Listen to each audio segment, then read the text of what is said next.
It's Wake Up Wyoming with Glenn Woods.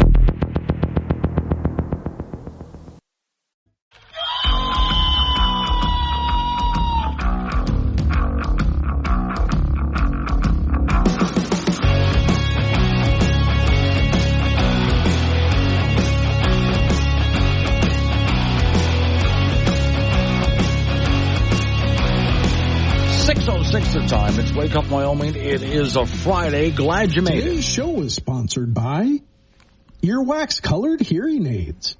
The perfect camouflage for hearing better. Your ears are dripping with it all day anyway, so why not? Warning, this show contains reference to guns, liberty, limited government, low taxation, the cult of climate change, free thinking, cigar smoking, short people, rubber chickens, Karen's bureaucracy, liberal buzzwords, tour runs, traffic, toilets, terrible jokes, and more. No apologies will be issued. Guest callers may express any opinion they want without fear of being canceled. Unless you're a loudmouth jerk like Dave, then Glenn will hang up on you. Strap in, hold on to your coffee, and feel free to participate. This disclaimer does not refer to every person named Dave. Just one particular Dave from San Francisco. We know a lot of Daves. They call this show all the time, and they're great people. So don't call this program and complain that we use your name. That would be a real Dave move, Dave. Let's start with some good news for you. First off, a lot of the smoke has cleared out this morning. Not all of it. It's not all gone. But most of the smoke is out of the area. So I was standing there looking at the mountain over to the side of the studios here, and it's a nice view. I really enjoy it. In fact, I stepped out for a breath of fresh air, which I haven't been able to do in a little while, and my eyes weren't burning. Wind direction has changed. There was some rain in parts of Wyoming yesterday and overnight. You might get a little bit more today, too, which would be good because not everybody's going to get rain, but there will be thunderstorms moving across the area, as you heard in Don Day's forecast, and that does help scrub the sky a little bit cleaner, just bring down a lot of the smoke with it. So ought to be nice for a while. Temperature the next few days is going to be really good. Now, you heard your forecast on your local radio station, whichever one you're listening to this program on. When we get to 6:45, that's the extended forecast. And then at 7:45, I always talk to Don Day every single day. I talk to Don Day about the weather on air so we can get the whole weekend forecast in detail. All right, now, be glad you're not this guy. I'm not going to take a lot of time with him, but just remember a while ago, I told you about a guy in Yellowstone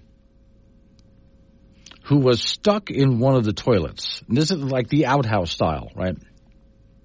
You know, the big cement building and so on, but it's an outhouse. Yeah, he had dropped his phone down there and then went down to get it and then got stuck and was stuck in there for a while before someone found him. And then they had to go call a rescue crew. All right. Going to go to Georgia for this one. Cobb County emergency crews successfully retrieved a man who fell 50 feet down a well while looking for his cell phone Thursday night. The rescue operation happened in the woods. Thank God somebody was around to hear him. There's all sorts of firefighters on the scene for this, too. Officers found the man's vehicle at the scene, heard his phone in the woods. While searching, one officer heard the man screaming and found him at the bottom of a 50-foot well. Firefighter was lowered down into the well, and they were able to secure the man and get him out safely down there. Okay, so there are times, if your cell phone disappears like that, you know, folks, it's gone, okay? It's gone. All right. Some things are just not worth your life, or just doing something that disgusting, like the guy in, the guy in Yellowstone was not the only one. There's been other stories from parks around America where people have dropped their cell phones down the crapper and then got stuck down there. It's happened more than once. Sometimes it's just not worth it. Just go to your cell phone store. I need a replacement for my phone. Where's your own phone?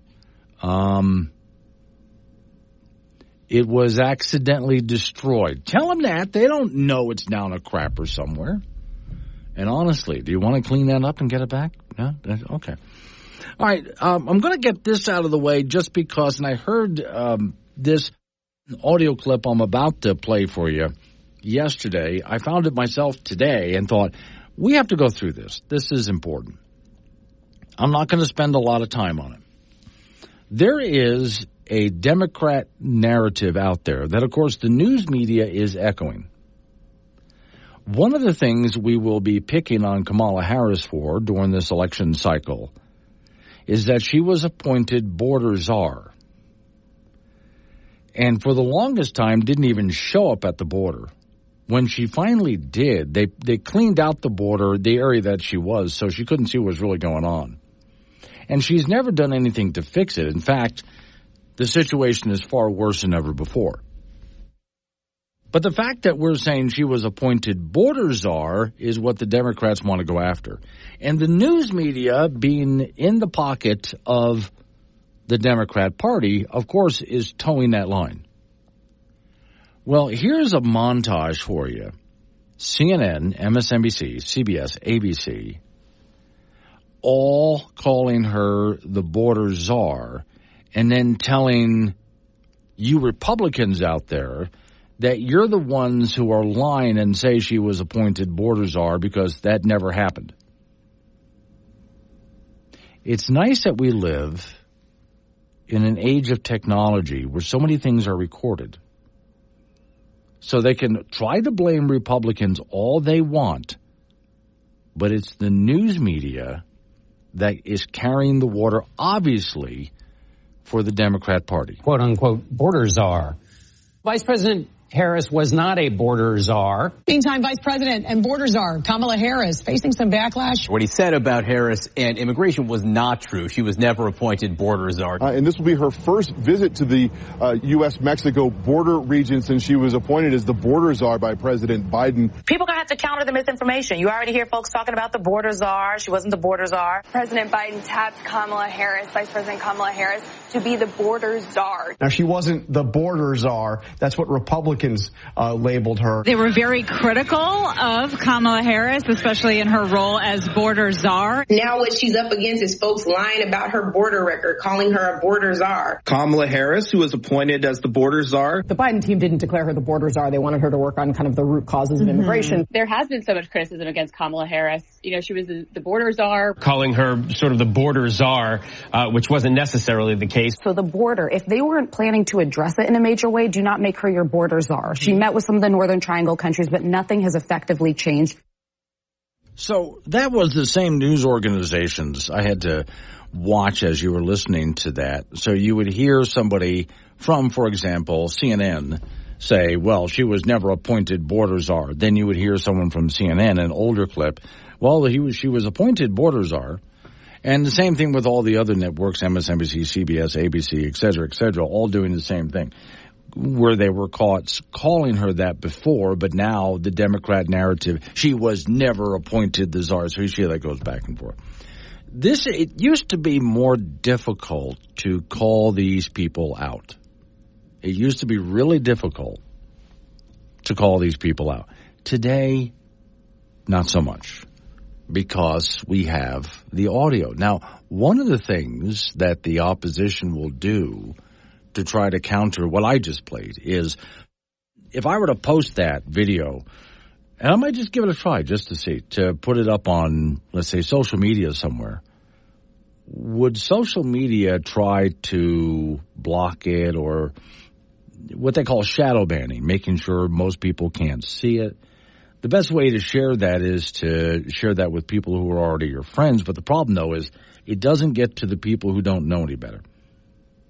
I mean, there's people who really need to hear this, and it would change their minds about a lot of things, but they're not going to get a chance to hear it. Just like people didn't know that Joe Biden was having cognitive problems because of social media and CNN and MSNBC and ABC and NBC News and so on, making sure that people just couldn't see that information. By the way, there was Peter Ducey does a great job with the White House press secretary.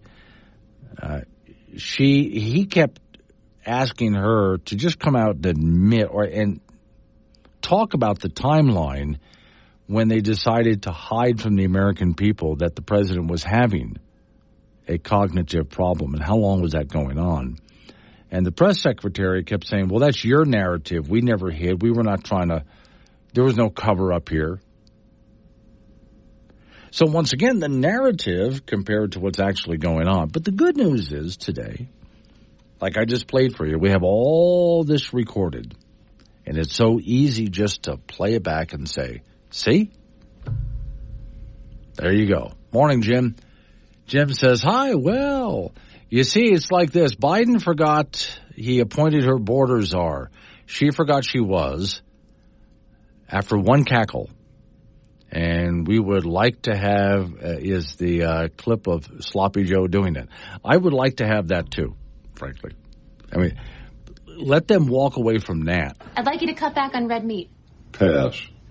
You're also going to have to cut down on your drinking. Try again. What about stress? What do you do to reduce it? Eat steak and drink whiskey. Where Wyoming comes to talk. This is Wake Up Wyoming with Glenn Woods on K2 Radio. Be part of the show at 888-97-WOODS. Family and manage the disease together. If you or your family are noticing changes, it could be Alzheimer's. Talk about seeing a doctor together. Visit alz.org/time to talk. A message from the Alzheimer's Association and the Ad Council.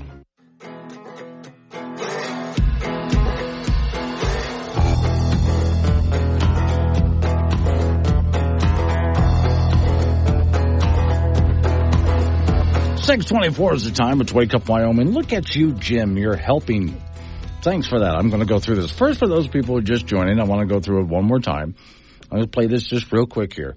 These are clips of CNN, MSNBC, CBS News, ABC News, all on the one hand saying that Biden appointed Harris as the border czar, but now coming back and saying, well, that's not true. That's a Republican narrative. So which is it, guys? Quote unquote border czar. Vice President Harris was not a border czar. Meantime, Vice President and border czar Kamala Harris facing some backlash. What he said about Harris and immigration was not true. She was never appointed border czar. And this will be her first visit to the U.S.-Mexico border region since she was appointed as the border czar by President Biden. People are going to have to counter the misinformation. You already hear folks talking about the border czar. She wasn't the border czar. President Biden tapped Kamala Harris, Vice President Kamala Harris, to be the border czar. Now, she wasn't the border czar. That's what Republicans labeled her. They were very critical of Kamala Harris, especially in her role as border czar. Now what she's up against is folks lying about her border record, calling her a border czar. Kamala Harris, who was appointed as the border czar. The Biden team didn't declare her the border czar. They wanted her to work on kind of the root causes of immigration. There has been so much criticism against Kamala Harris. You know, she was the border czar. Calling her sort of the border czar, which wasn't necessarily the case. So the border, if they weren't planning to address it in a major way, do not make her your border czar. She met with some of the Northern Triangle countries, but nothing has effectively changed. Okay, so now you heard that there. The same networks, 4 different networks there going back and forth over the years as to whether she was the border czar. Here's what Jim sent me.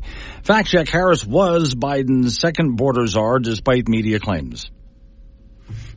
Center Square News. Vice presidential candidate Kamala Harris, now presidential candidate, began campaigning to become the next Democrat presidential nominee. News outlets claim she was never President Biden's border czar. Verifiably false. Kamala Harris, and it goes through even Time Magazine, USA Today, fact-checking. She was never border czar. And PolitiFact wrote, claims that President Joe Biden named Harris the border czar and that she is responsible for overseeing the U.S. border and border enforcement gained prominence at the Republican National Convention as the party sought to link her to immigration policy, but Biden hadn't put her in charge of overseeing border security. So even fact-checkers like PolitiFact get it wrong. Well, Harris was the second woman chosen as the border czar by the current president.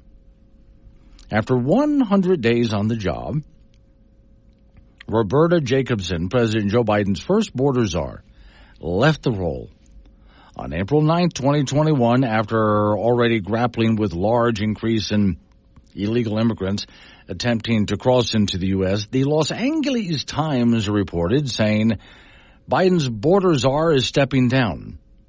Before she did, Biden announced on March 24, 2021, at a news conference, that Harris would be responsible for addressing the southwestern border surge that already began within days of him taking office. He said, I can't think of anyone who's better qualified to do this job. California Attorney General was well, Biden said to the California Attorney General. Harris was chosen to lead the effort because, quote, the best thing to do is to put someone in the role when he or she speaks that they don't have to wonder about where the president is, Biden says. When she speaks for me. She doesn't have to check with me. She knows what she's doing. I hope we can move with this along. Increasing challenges on our southwestern border. No one knows this better than the vice president. In response, Harris thanked Biden, said there is no question that this is a challenging situation. While we are clear that people should not come to the border now, we also understand that we will enforce the law because we can chew gum and walk at the same time. See, this is him choosing her as border czar, and then there are stories all over the news media after that Harris is the border czar, says the news media. Now they're claiming that the Republicans started just recently to call her that to try to do damage to her. So once again, news media and Democrat Party, we have you caught in another lie. Morning, Simple Man. He's sending me a text out of Casper. I'll read that next. Coming up on local news, weather forecast. We'll get into trust in the media in just a bit. Wake up, Wyoming.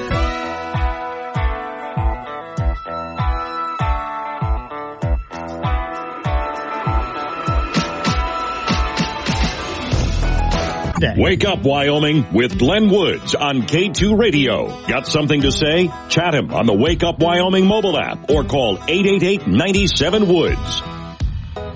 6:36 the time. It's Wake Up Wyoming. If you're just joining me, I played some audio twice of all these major networks from CNN to NBC to ABC to MSNBC, all saying that it's just a Republican narrative that Kamala Harris was ever appointed border czar. She was not. And then even fact-checking organizations, she was not appointed border czar. Well, in fact, they're all wrong. She was. In fact, I'd say they're all lying, and she was. Now, thanks for sending me this. Simple Man writes me, along with Joe Biden calling Kamala Harris the border, to the border. There is a floating out there an interview, which I've seen, by the way. Lester Holt interviewing Harris, asking her why she hasn't made it to the border. And her response was, well, I haven't been to Europe either, so yeah, but she was supposed to go to the border to take care of it because, yes, Biden did appoint her as the border czar. And that was fact-checked and shown. And we do also have the audio of all sorts of news organizations early on calling her the border czar. Now that she's been appointed the border czar, these news organizations say. But now they're denying that they ever said it. All right, so an article that I had to go along with this. I like the title. Has trust in media tanked over the coverage of President Biden's decline? Well, first off, who had trust in the media? Yeah, every so often a poll comes out of people's trust in news media, and it is at an all-time low, but there's always a percentage of people who still trust news media, and I wonder why. Why is there anybody left? But all right, here's Peter Doocy doing a great job the other day talking to the White House press secretary about hiding Biden's decline. And, of course, press secretaries go, no, we never did. That's your narrative. We never did that. Of course, she's lying. Story here says, a month after President Joe Biden's debate, which was just a calamity, performance against former President Donald Trump, and days before the Biden decision not to seek re-election, there's still many questions about how news media covered or didn't cover Biden's mental and physical decline in recent months or even years. And they had a shockingly bad performance. In fact, one of the things I'd pointed out to you guys is after Biden stepped out of the race, I was watching that very Sunday, I was watching all the three major networks, Fox, CNN, and MSNBC. What's really funny was on Fox News, they kept rerunning loops and loops of video of Biden, his face blanking, mumbling, stumbling, wandering off. People have to bring him back. On MSNBC, they show a much younger Biden, oftentimes wearing a face mask. So who's virtue signaling here? Why doesn't MSNBC show any video of Biden's current condition, which they won't do, right? This is why so many people were shocked to see Biden's performance at the debate, because they hadn't seen it before, because news media was covering this up, and so was the Biden administration. Center Square reached out to a professor of journalism, Western Washington University, for his perspective on the media's coverage. Quote, unfortunately, depending on what media you subscribe to, you were getting different stories, he said.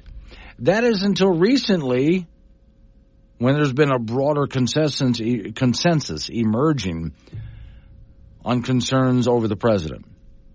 Now, to me, that happened because, again, on live television, that is uncensored. They can't censor live television. So everybody got to see his true condition. Story says trust in mainstream media has been underwater and declining for many years. A poll recently found just 43% of Americans say media is trustworthy,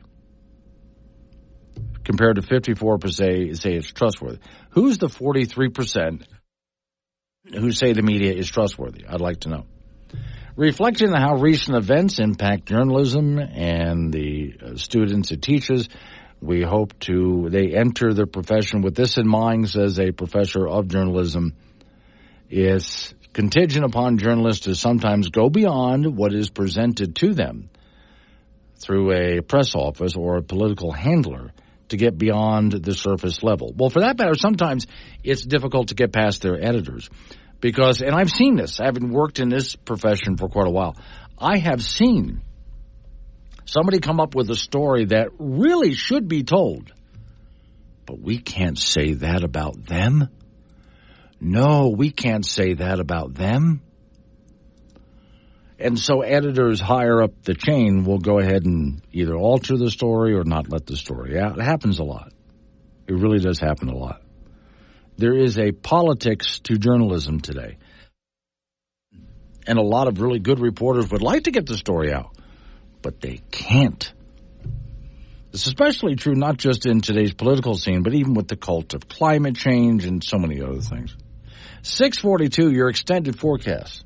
Wake Up Wyoming. Live and local, all across Wyoming. Wake Up Wyoming with Glenn Woods on K2 Radio. Join in at 888-97-WOODS or the Wake Up Wyoming mobile app. Gambino, Miss Mary wants you to know that she did not forget you. She was just late remembering you.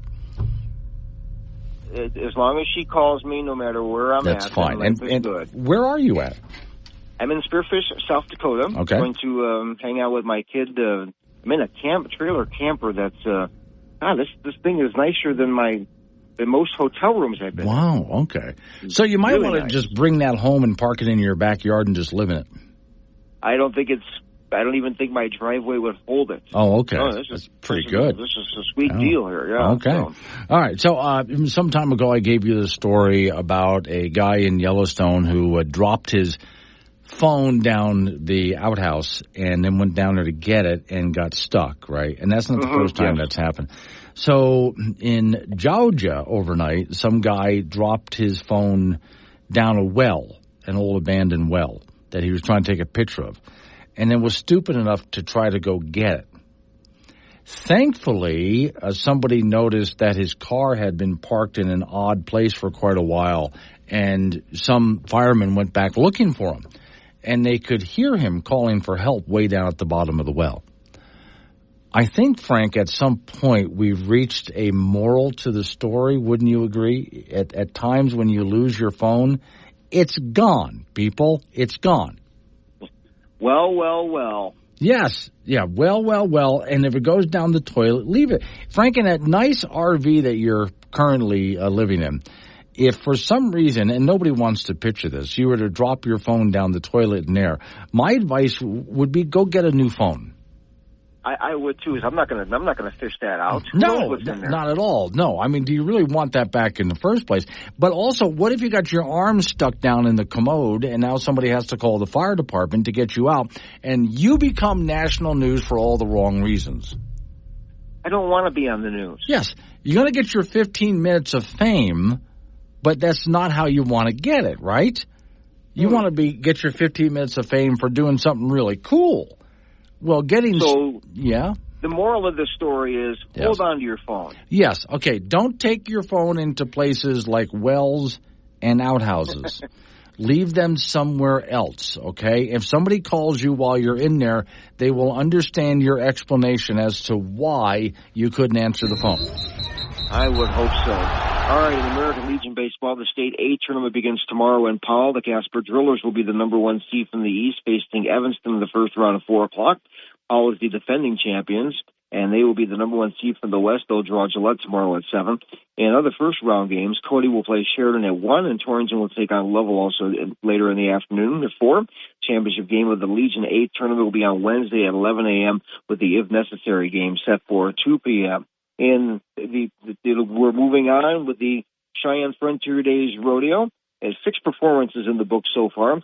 Yesterday in the Saddle Bronc, Ryder Wright from Utah with an 87. In the bull riding, Hayes Waite from Utah with an 86. And in the bareback, Waylon Bourgeois from Church Point, Louisiana with an 84.5. This is a big money rodeo with a $1 million payoff. And it continues today at Frontier Park at 1 p.m. And there'll be a session on Saturday, and the short go will be on Sunday. The Summer Olympics are underway in France, so among other things, the Americans have got a lot of talent in this deal. Simone Biles from the gymnastics, she's going to be the star of the show. Remember, she pulled out of the finals at the Tokyo Olympics with a case of the twisties, or like the yips in golf, and it took 2 years off from competition and will be the favorite in the all-around. U.S. men's basketball team has big names like LeBron James and Steph Curry. The women's team has Diana Taurasi on the roster, and she's 42 years old, looking for her 6th Olympic medal. It's also 3-on-3 basketball. And in men's track and field, Noah Lyles is the fastest American. He should be able to medal in the 100 and 200, plus the 4x100 meter relay. And women's swimming, Katie Ledecky has already won 10 Olympic medals and looking for more. Yes, surfing is an Olympic sport, but since no one surfs in France, they will hold the event in Tahiti. That's 9,800 miles away from France. And did you know that breakdancing is an Olympic sport? Who knew? They call it breaking, and they'll be up for medals for the next 2 weeks in Paris. I have a serious problem with some things that make it into the Olympics as sports. I mean, I was breaking. I think I can't buy that. No, I can't buy that. I mean, I was having a problem when curling was entered. Breakdancing as an Olympic sport? I know. Okay. All right. I don't get. I mean, there are some things I'm sure over the years when figure skating was first introduced, somebody might have went, what? But underwater ballet. I mean, that was bad. Don't do underwater ballet. Breakdancing as an Olympic sport. We have to have some kind of, I don't know, what would you call it, Frank? Standards. Or, some standards as to what does qualify as a sport that should be in the Olympics, not breakdancing. No, not at all. Not even close. All right. Thank you, Frank. So coming up on some local business we got to take care of. We're going to roll into news time after that. National local update on the weather forecast. Phones are open all morning long, which means you can change the subject on me. That's just fine. I always give you open phones every day of the week, but Friday it's the entire program. So 888-97 Woods, the phone number, 888-97-WOODS. Wake up, Wyoming.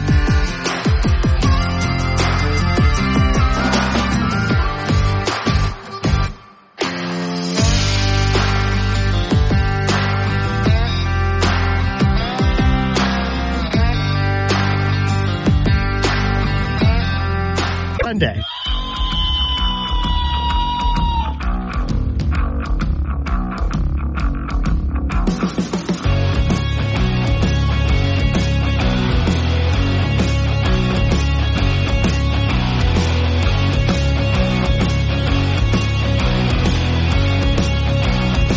.06 at the time. It's Wake Up Wyoming. My name is Glenn Woods. Thanks for joining me. It's open phones. 888-97 Woods is the number. Today's show is sponsored by Earwax Colored Hearing Aids. The perfect camouflage for hearing better. And your ears are just dripping with it anyway. My sister over in Lake Wales, Florida, I was complaining to Frank last hour that there are certain things that should not be Olympic sports, like breakdancing is now an Olympic sports this year. We just started the Olympics. breakdancing is now an Olympic sport. My sister wants to know if we can make gardening an Olympic sport, because she can do that. Although not the growing process, sister dear. That would just take too long. Tim from Tampa's on the phone. Morning, Tim. Hey, Glenn. Want to talk to you about something that Facebook is doing. You know the iconic photo of Trump raising his fist after almost being assassinated? Yes. Okay. Well, Facebook has found a way to hide it because they've been looking for ways to hide this photo. It's been called photoganda, and we shouldn't be sharing this photo. Well, they found a way to hide it. They're now covering it with a warning, telling people that this is misleading because there's a photo out there, a legitimate fake photo, showing one of the Secret Service agents smiling. Okay? And I posted this photo as my cover when it happened. It's up there quite a while. Right. Now, this morning, I get a notification that, oh, we're covering your photo because it's similar to one that's been altered. This photo is not altered. It does not show the Secret Service agent smiling. Right. But they decided to cover it anyway. So they found a way to cover and hide this photo from people seeing it. Okay. And this is one photo that a lot of people see as really inspiring. Yes. And like the people on the right see it as inspiring. People on the left see it as frightening because it doesn't help their cause. No. So they've been trying to find a way to hide this photo and tell people, oh, you shouldn't share this photo. It's it's propaganda. Right. It's not propaganda. It's history. It's just right. Now, I don't know about everybody out there. I can only answer, Tim, for myself. Whenever Facebook blurs something out for whatever reason and then puts up a warning about whatever it is they blurred, it makes me click on it because now I'm curious for one thing. I've got to see what they're hiding.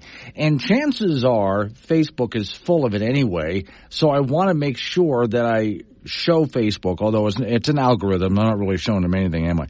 That I'm going to click on whatever they cover up. So I wonder how many people are actually going to pay attention to that picture now that they're trying to shadow ban it.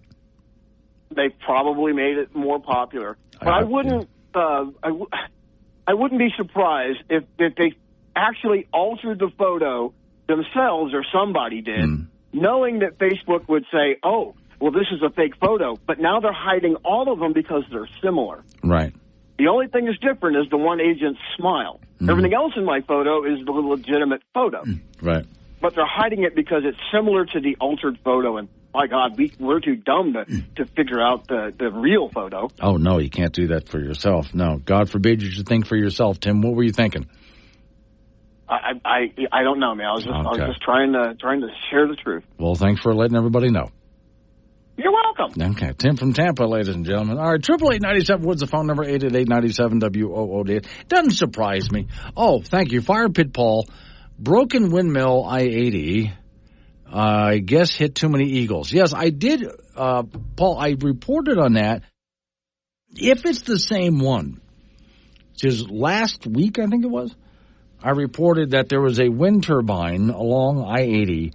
And the one that I was reporting on, Paul, was somewhere between Cheyenne and Laramie as you're heading out toward on Happy Jack out that way. There was a wind turbine blade that was hanging, sagging, which tends to happen to wind turbines as they get older, but if you give them that little blue pill. Anyway, so I'm not sure exactly why, but yeah, there was a broken blade out there. So, Chet and Yoder, how about the couch potato Olympics? Chet, there is such a thing. Next time I talk to Frank next hour, I will bring up the couch potato Olympics because that actually is a thing. Not in the real Olympics anyway, but I'll get to it. All right, we got a lot going on, but that's okay. It's a Friday, so I'm house clean. So I'm going to bring something up. No, I'll do it next segment. I'm going to have to bring someone up that's going to make your head explode. And if you're a regular listener to this program, you already know who I'm talking about. All right? But I thought, I know, but she's up to something again.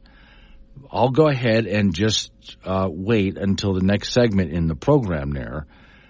and then let you hear what she's doing now. In the meantime, for those who didn't hear it yesterday, I want to bring it up one more time. This is a school teacher. She teaches 8th graders. She decided to read off a list of some of the things her 8th graders say to her. Things that my 8th graders have said to me. Are you in therapy? You seem like the type. You look like my grandpa's couch. A student got the answer right and yelled, "Yeah, I felt that one in my nuggets. Your pants look like trash bags sewn together. Ha ha, trash bag pants. I don't get why you write so much on my rough draft. I'm not reading all that, bruh, for real, for real. Miss Dugan, the toilet paper in this school sucks. I just got dookie on my hand. Fat ass alert." That one ended up being about me. I was eating some crackers. And finally, how does it feel to be the only unmarried teacher in this school? That last one was really rough. Now I'm going to give you one more, because the next thing that I have to talk about is stressful. So I'm giving you a little something before I get to it. For those who don't know, when you buy a Tesla, you can go ahead and program a lot of things. You can program the lights, both exterior and interior lights, to do all sorts of different things. It does not have a traditional analog dashboard. Everything is digital, computer screens. And you can program those screens to look all sorts of really fun, unique, different ways. Rearranging the gauges, the virtual gauges anyway, all sorts of things. Even when you approach a Tesla, you don't have to pull out your key fob and click it to open the doors. Because the key is in your pocket, forget traditional keys, it doesn't have one. Because the key is in your pocket, as you approach your Tesla, it knows you're getting close and it opens the door. And there's a little noise to let you know the door's open. As you leave, it will lock your doors as you walk away automatically. And it makes a happy little sound to let you know that the doors are locked. Now, if you would like to change those little noises, you can to anything pre-programmed, or you can download anything you want. So there's a father and son that decided to pull a prank on mom. So when she walks away from her vehicle and it locks, it lets her know with a very unusual sound. Got a bit of a problem. Every time I walk away from my car and it locks itself, it farts, and I don't know how to turn it off. My husband and my son have done this, so if there's anyone out there who owns a Tesla who knows how to stop it from farting, will you please let me know? Here's what it does, look.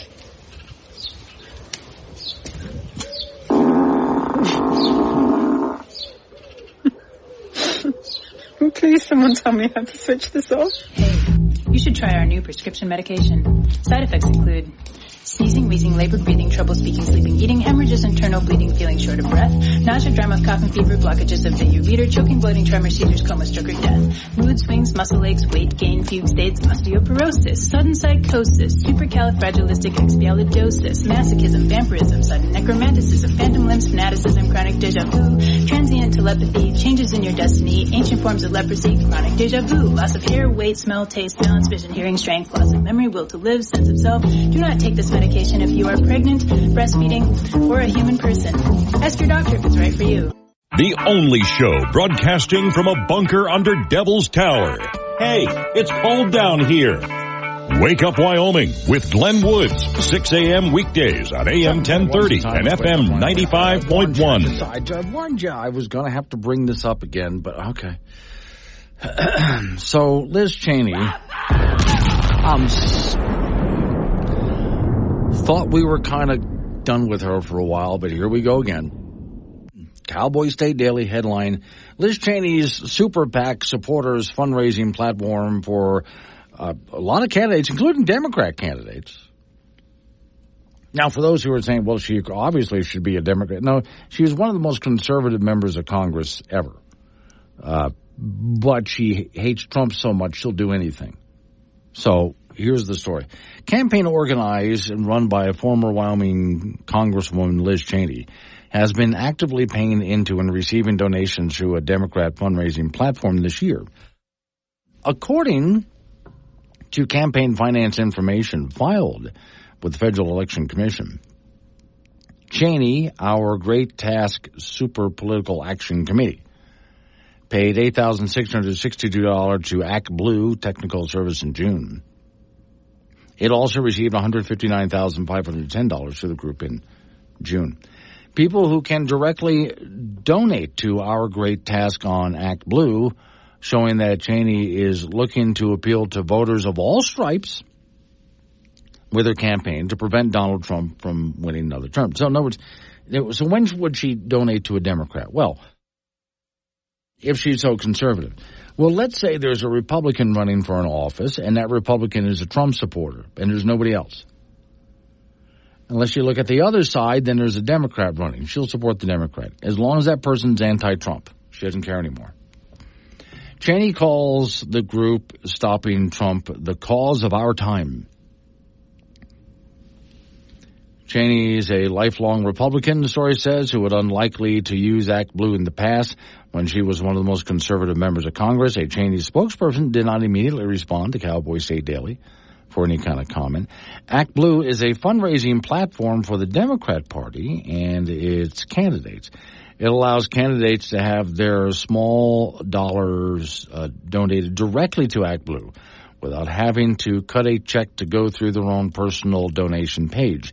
Then Act Blue wires the money to the candidate while taking a small cut for itself. Sounds like money laundering. It's not. This kind of reminds me of it. Quote, as a nonprofit, we're driven by the belief that our democracy works better when more people participate in civic life and when our campaign and nonprofits are powered by the people they serve, says Act Blue. That's why we build a powerful online fundraising platform for Democrat candidates up and down the ballot, progressive organizations, nonprofits, and so on. So Cheney's participation, the story says, with the progressive organization is another step in her move away from present-day Republican Party circles.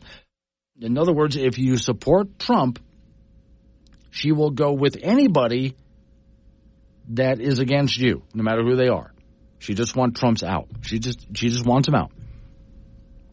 Trump endorsement, U.S. Harriet Hageman, during the 2022 Republican primary, beat Cheney by 38 percentage points. Okay, it's not just Act Blue.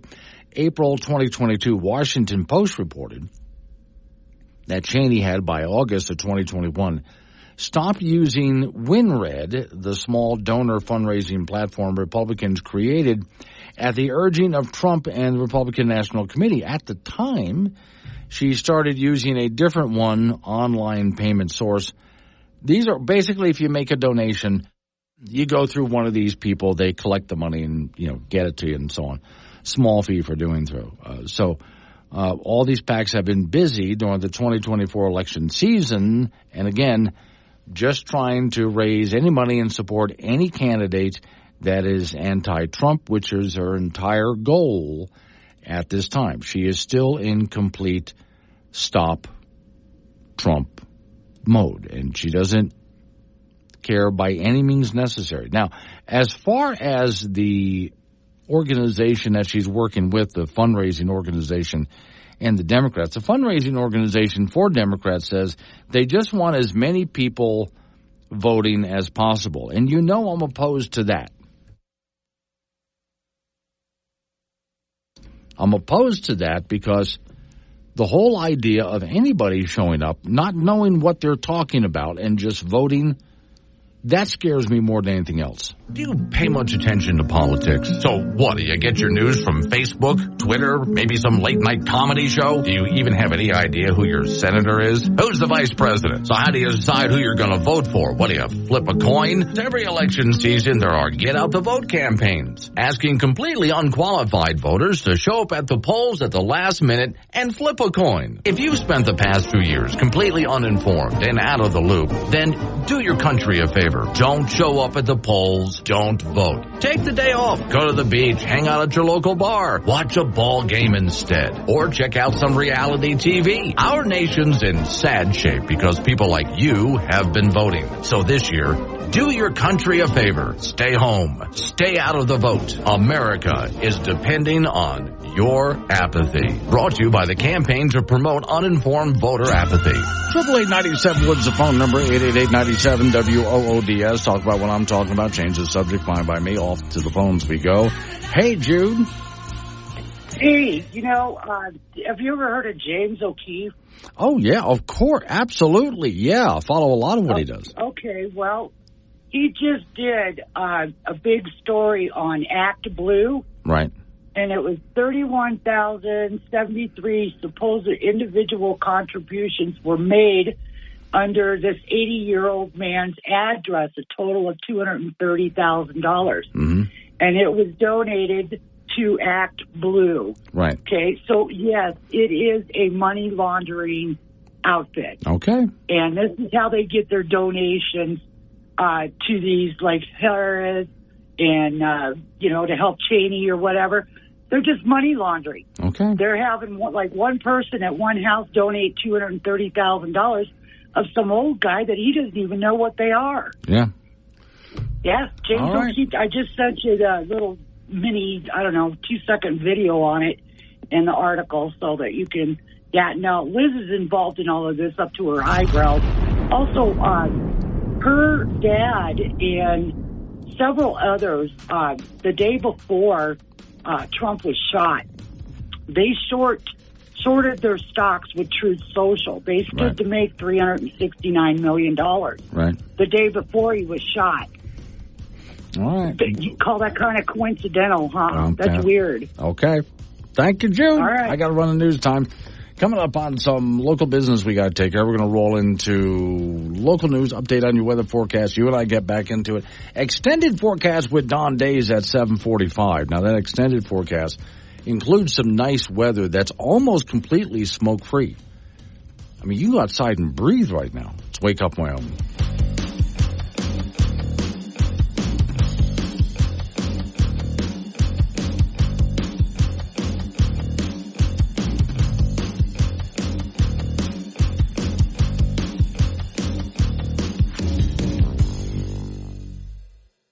Take Glenn anywhere with the Wake Up Wyoming mobile app. Wake Up Wyoming with Glenn Woods on AM 1030 K2 Radio. 7:36 the time. So let me see. DJ from Gillette says, I emailed you a sample of the great task emails I still get from Liz. Okay. I'll take a look at those. And that's where, again, with Liz's task force and the money she put aside for herself and so on. Cheney is currently, have been for a while, convinced that Trump is basically either the Antichrist or the devil himself, something like that. And there's no way under any circumstances he can be president again, and she'll even side with Democrats to get that done.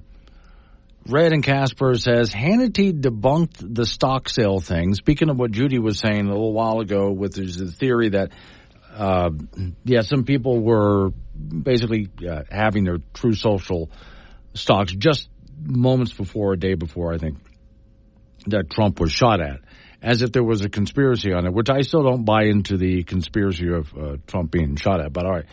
He says, Red says, they tried to find an angle there, but something with it when it was scheduled to provide trades weren't related to the assassination attempt. So, okay. Look, sometimes things are just coincidental. But in this case, to me, every time I look at it, the more I look at it, we have with the assassination attempt on Trump, we have a nutball who, like many other nutballs, there's red flags all over the place. And we should have seen it coming. And the not just Secret Service, but local police completely blew it, which is not the first time we've seen local police or Secret Service or other government agencies completely blow it.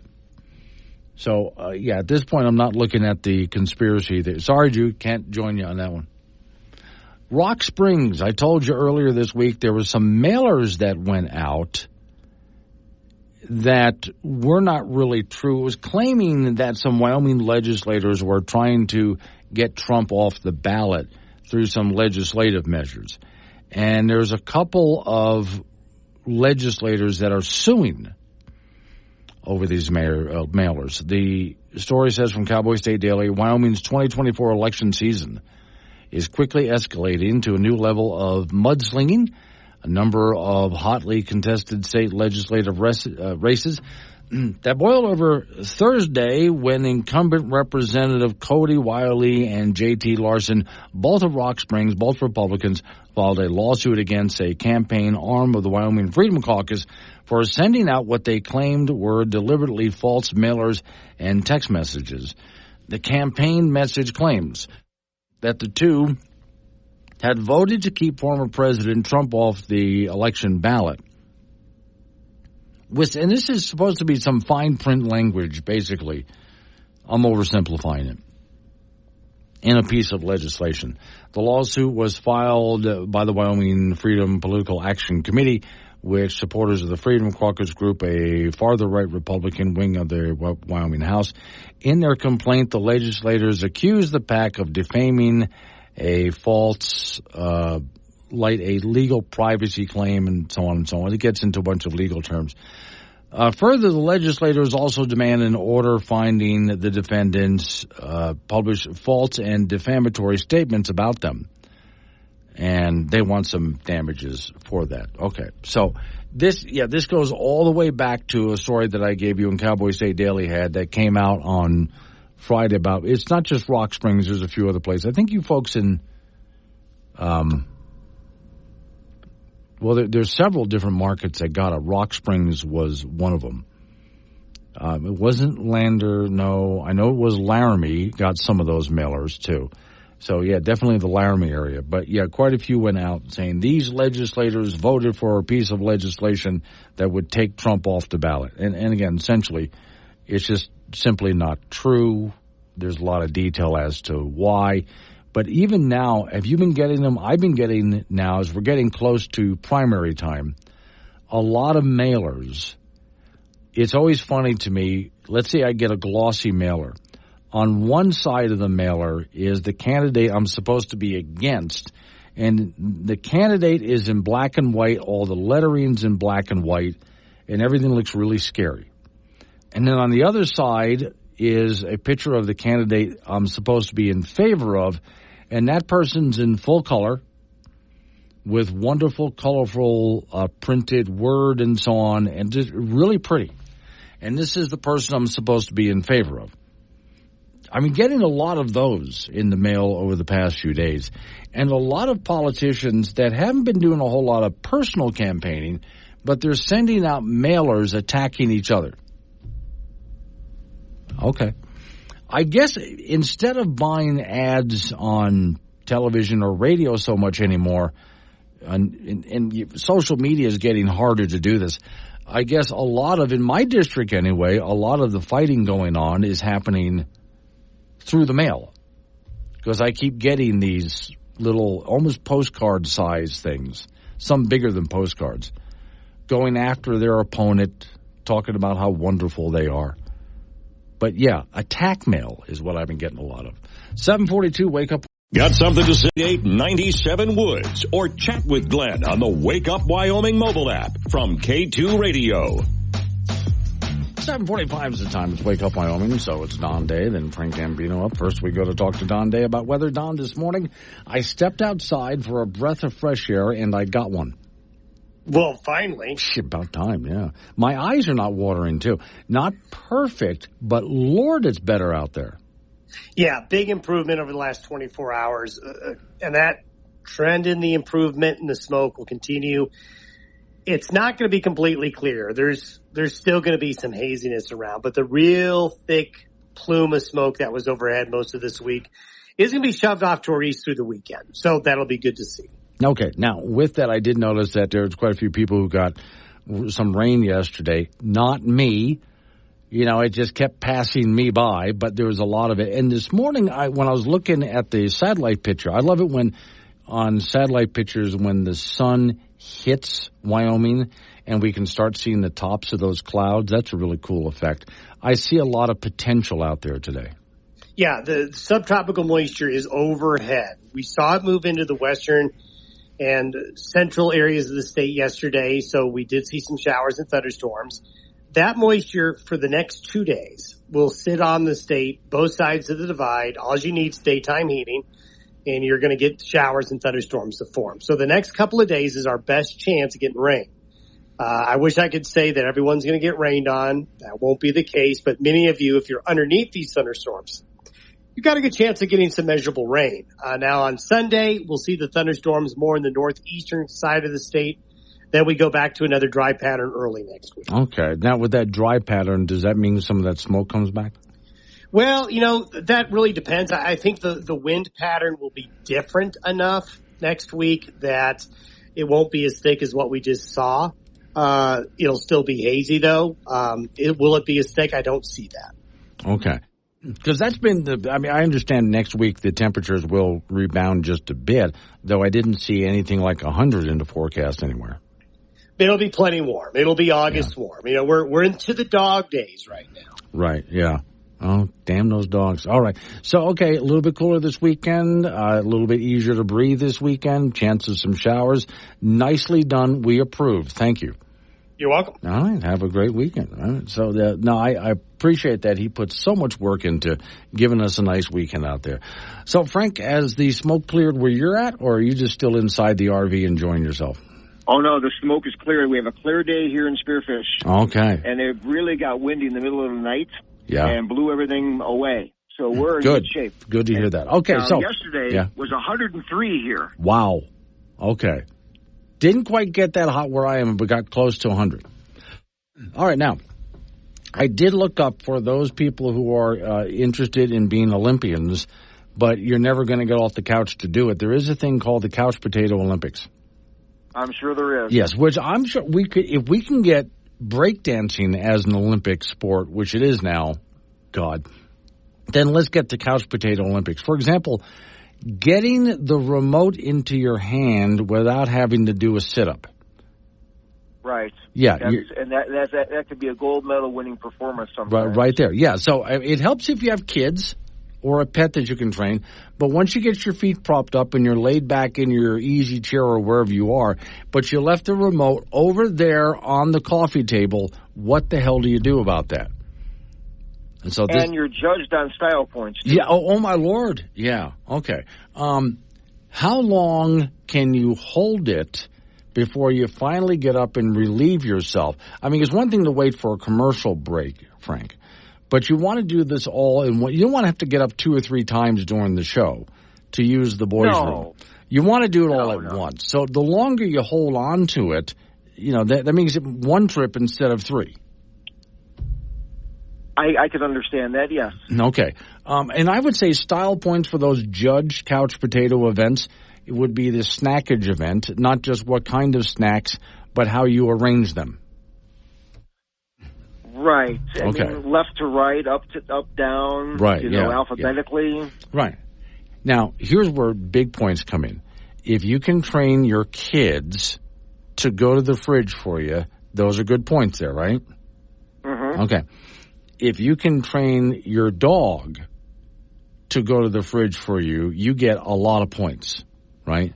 Yeah. Okay. Yes, and that would be a gold medal winning performance. Okay, but if you would like the platinum medal, train your wife to go to the fridge for you.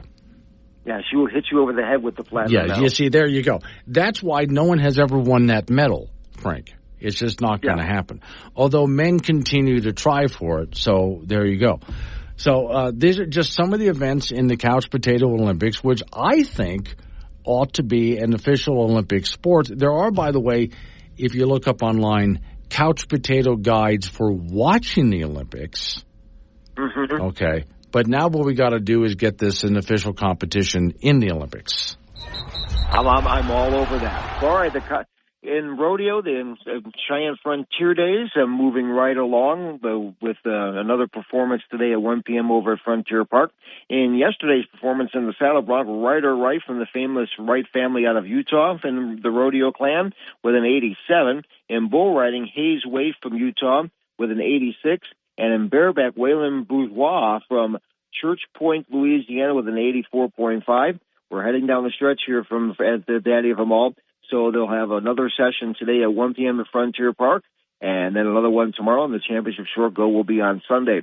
In American Legion Baseball, the State A tournament will begin tomorrow in Powell. The Casper Drillers will be the number 1 seed from the East. They'll face Evanston in the first round at 4 p.m. Powell is the defending champion, and they will be the number 1 seed from the West. They draw Gillette tomorrow at 7 p.m. in round 1. In other first-round games, Cody will play Sheridan, and then Torrington will take on Lovell. The championship game of the Legion A tournament will be on Wednesday at 11 a.m. with the if necessary game set for 2 p.m. And the Summer Olympics are underway in France, so it was, among other things for the Americans, Simone Biles will be the star of the show in gymnastics. Remember, she had pulled out of the finals at the Tokyo Olympics with the case of the twisties, or like the yips in golf. She took 2 years off from competition and will be the favorite in the all-around. The U.S. men's basketball team has big names as usual, like LeBron James and Steph Curry. And the women's team has Diana Taurasi on their roster, and she is 42, looking for her 6th Olympic medal. There's also 3-on-3 basketball.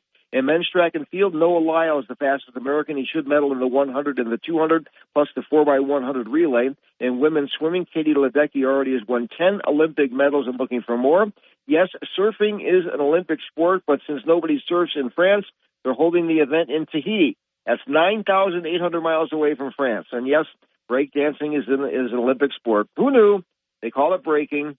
Who's going to watch? It won't be me. And that's it in sports. Okay. I mean, you might want to just watch breakdancing and see if anyone breaks anything.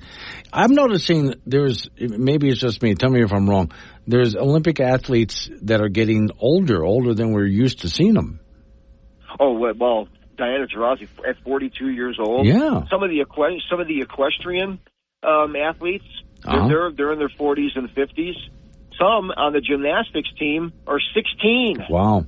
See, usually gymnastics, which is one of my favorite events, there were always, teenagers in that event. You want to catch them in their prime, but then when we get into some events, you tell me somebody's 42 years old and they're still competing. I'm thinking, wow, usually they're long done by then, right? Long done. Yeah. All right. There's an Olympic event for everybody. Yeah, including couch potatoes. Thank you, Frank. Yes. Coming up on some local business we have to take care. We're going to roll into news time after that. It is open phones, by the way, so you can interrupt me if you want. 888-97 Woods, the phone number, 888-97 WOODS. It's Wake Up Wyoming.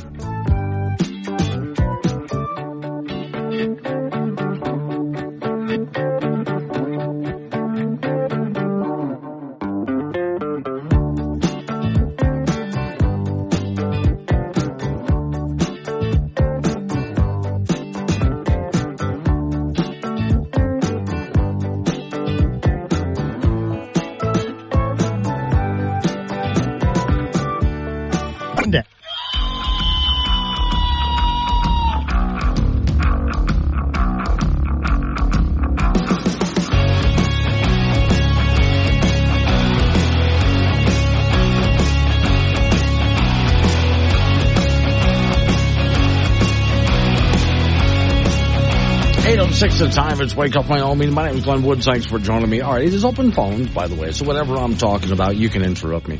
888-97 Woods, the phone number, 888-97 WOODS. Today's show is sponsored by Earwax Colored Hearing Aids. The perfect camouflage for hearing better. Nobody will know you never cleaned your ears anyway. Don't worry about it. Warning, this show contains reference to guns, liberty, limited government, low taxation, the cult of climate change, free thinking, cigar smoking, short people, rubber chickens, Karen's bureaucracy, liberal buzzwords, tour runs, traffic, toilets, terrible jokes, and more. No apologies will be issued. Guest callers may express any opinion they want without fear of being canceled. Unless you're a loudmouth jerk like Dave, then Glenn will hang up on you.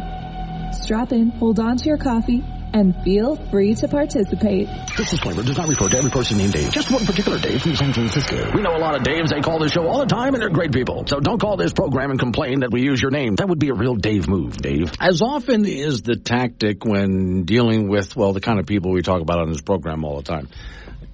If we can destroy something they're doing, it isn't going to go away. They just bring it back under a different name. That's always the case. Just rebrand it, put it out again, try to sell the same old ideas, the same old failed ideas. Now, they did that when it came to socialism. They called it so many different things over the years. Even coming back with it's democratic socialism. Anything they can think of, just keep changing the name and maybe sooner or later we'll buy it. ESG. Yeah, okay. So we had to get rid of that one. Now, that's environmental social governance. That's the idea that if you're a business, if you're a bank, for example, don't take money from gun companies or oil companies or anything like that. You have to have a social conscience, you understand. But, of course, that started to backfire. I mean, at first they were making a little bit of headway, but it started to backfire. Not just legislatively, even here in the state of Wyoming, trying to pass ESG legislation, but shareholders. Sorry, banks, but we want you to loan money to people who do these things. But even companies with stocks and bonds, as shareholders started to pull out, ESG, you thought maybe it was going away? No, they just changed its name. Story says BlackRock began renaming environmental social governance earlier this year, now calling it transition investing. That's the new name. It's transition investing. Same thing as ESG. The company recently updated its climate and decarbonization stewardship guidelines. The document makes no mention of ESG, but it shows in every way. The world's largest investment manager with $10 trillion in assets under management is still pursuing many of the same goals. So when the Securities and Exchange Commission adopted final rules regarding climate disclosures in March, critics were relieved that the most stringent aspects of the proposed rules weren't included. So the rule still faces a number of legal challenges by parties. The rules violate the First Amendment. The SEC exceeded its authority. And again, you know what I think about rulemaking in general. And compliance will drive up cost and hurt customers. Not just drive up cost, but make some things that you normally love to buy less available. Shortages, right? When it comes to government action, the story says people normally have recourse to legal processes or review their complaints. One of the main criticisms of ESG is that it pushes progressive policies through a process that circumnavigates elected officials. So in other words, you can't get this thing passed through our republic process, through our representatives in the House and Senate. And you're having just the damnedest time in getting even the bureaucrats to sign off on this and write rules for this. Fine, we'll just find a different tactic. We'll just go through some of your investment brokers. We'll try that through your banks. When investment firms, the story says, require banks, for example, to meet certain ESG sustainability goals. There's that word again, sustainability. Capital in the market gets bound up with leftist political objectives throughout administrative rulemaking. So we're just taking administrative rulemaking somewhere else. Story says the ESG movement has received a lot of pushback over the past couple of years, and again, particularly here in Wyoming, trying to pass laws against it. State legislators in Congress and various other efforts have gotten ESG proponents' attention. BlackRock CEO Larry Fink, wouldn't you know that's his name, Larry Fink, told Reuters last year he was avoiding the use of the word ESG. Well, ESG is not a word, but okay, we understand. However, critics say that far from being in retreat, the movement has just rebranded, regrouped. The goals are the same. Once again, if we just go ahead and rename it, rebrand it, and sell it to you again. Tom Jones, head of the American Accountability Foundation, told Just News that you can't discount the success that's been seen in Texas and other states that have passed anti-ESG legislation. However, they say, for every Texas, there are, well, he's referring to California's public retirement system, which has nearly $500 billion in assets under management. The organization attempted last month to oust the board of Exxon over a complaint it filed against activist groups. BlackRock has been one of the most vocal proponents of ESG and a prime target of its critics. The company updated climate stewardship guidelines to reflect, again, remember this term, transition investing. You want to transition to what? Transitioning away from coal, gas, and oil to wind and solar and electric cars, that kind of transitioning.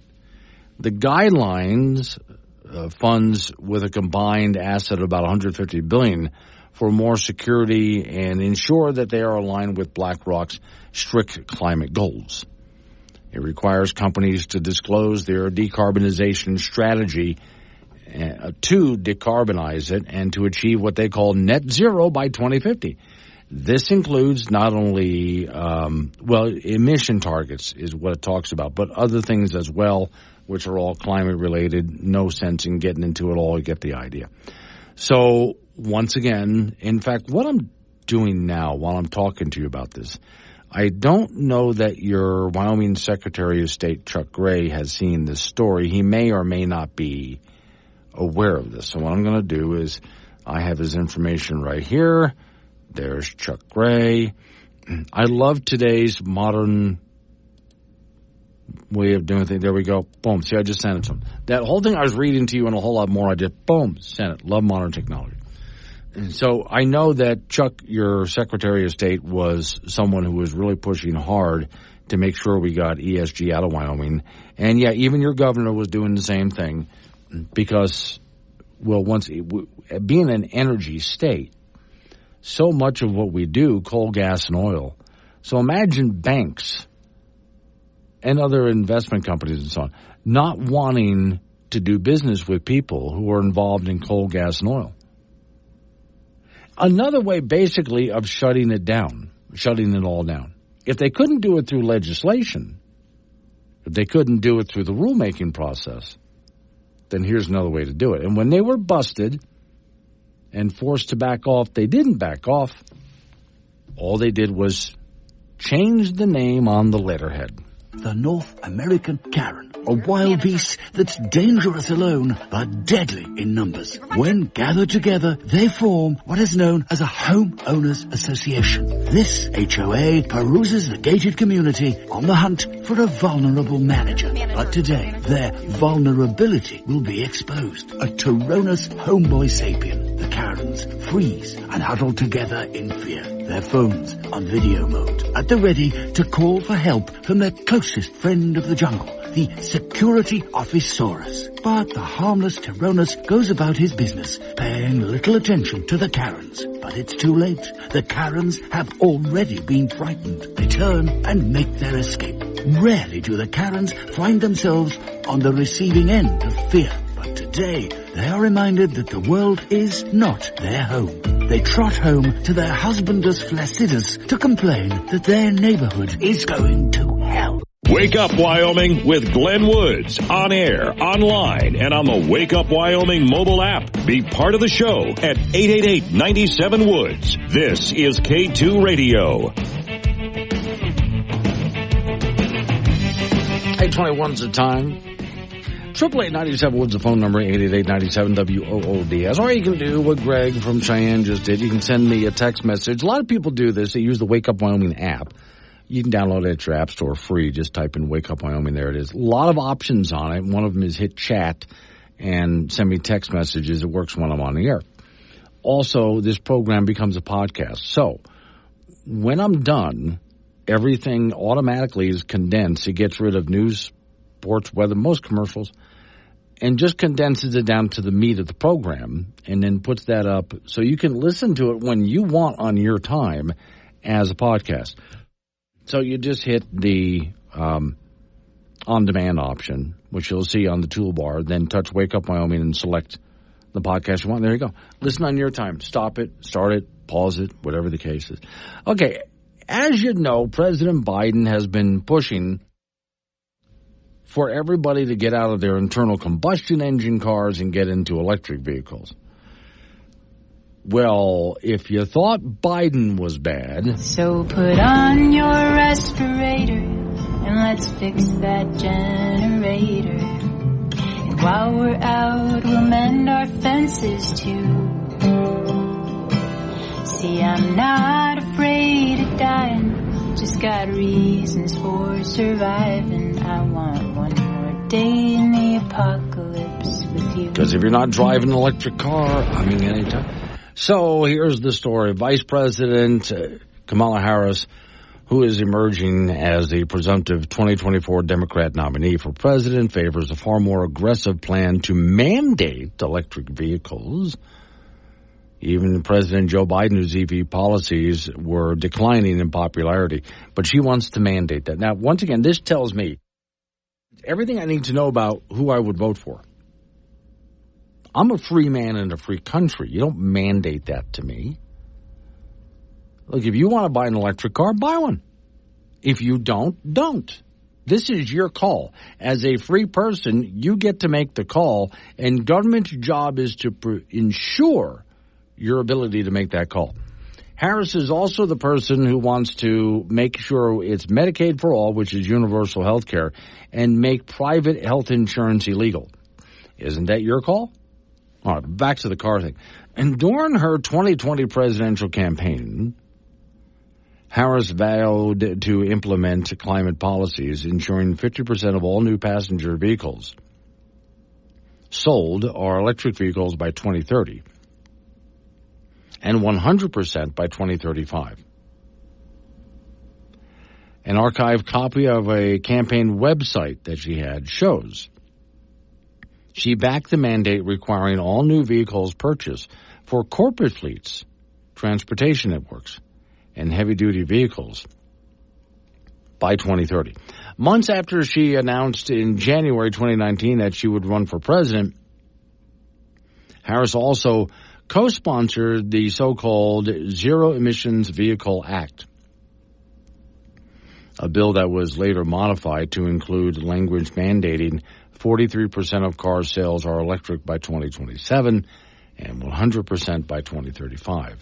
So I'm going to go to that campaign website, take a look at it. There's a lot of reasons, that I can talk about, but mainly, I think that the main part for me is the very idea that you can't make your own decisions. Then we're talking about someone who doesn't understand the concept of freedom and liberty. And as soon as I meet anybody, I don't care what the topic is, who wants to make the decision a government decision and not my decision, and for those people who think America is a democracy, we're a democratic republic. Okay, we're not a direct democracy. Majority does not rule in this country. So I don't care if the majority ruled for or voted for it. I don't care. That has nothing to do with my decision. I get to make my own decisions. So, okay, here's what I was just talking about. It's Kamala Harris's original website. It's sort of archived. It was an article here. Sort of archived for future reference. We have always been an aspirational nation, says the website. This is when she was first running for president. I'm reminded of this every time I look into the eyes of our children. With leadership, teamwork, and aspiration, our history tells us anything is possible. But we must also speak truth about the road ahead. We're living through worsening climate crisis. No, we're not, but I'll read on. That is impacting communities across America and the globe every day, from families devastated by hurricanes in South. Then they talk about all these climate events, fires, et cetera, which are no worse than they were before, but okay. The science has established that limiting global temperature increase and it talks about how we limit global temperature increase. But while we know that the climate threat is great, so is our opportunity. Our opportunity to clean our air and our water and improve our health and et cetera, et cetera. So my plan, I'm skipping a lot here. My plan, she writes, a plan for the people. is about doesn't that sound communist to you? A plan for the people is about putting people first. Justice. See, now here comes all of the buzzwords and phrases. Putting people first. Justice for communities that have been harmed. And accountability. See all the buzzwords being thrown in. Provides a pathway to engage all Americans to tackle the climate crisis. But a clean economy that creates millions of family-sustaining, gotta throw sustainable, jobs and guarantees every person the right, gotta throw in there, to breathe clean air and drink clean water. See, no one's against clean air and clean water. All right. But you see what they're going for, throwing out every possible buzzword. By 2030, we will run a 100% carbon-neutral electricity, all new buses, heavy-duty vehicles, and so on. And this is where she gets into the mandate of getting this done. This is a very long article, which I'm not going to keep reading the whole thing, but this is something that we do need to bring up because it's what Kamala Harris wanted to do when she ran for president first time. Again, if you thought Joe Biden was bad and radical and so on, if you thought Al Gore was bad, here comes Kamala Harris. Worse, and probably one of the reasons, among many others, that when she ran for president the first time, she dropped out early. Okay, and the number of people who voted for her you can fit inside of a thimble didn't really get anywhere. Which I think means she's absolutely, Montana and Cheyenne, we are a constitutional republic. Yes, we are a constitutional republic. Another way to put that is a democratic republic. The reason I say that is we do get a right to vote. Okay, that's why I want to help Montana. I want to help better define for people what we're talking about. When I say we're not a democracy, we're not a direct democracy. But America is a type of democracy, which, yes, is a constitutional republic or a democratic republic, which means majority does not rule over you or me or anybody else. You get to make your own decisions. If that's what Harris believes when it comes to climate change, she can believe it and she can make her own decisions. But she's not allowed to force that on everybody else. It doesn't work that way. Coming up on some local news, update on your weather forecast after that. You and I get back into it again. Phone number is 888-97-WOODS, 888-97-WOODS. Wake Up Wyoming.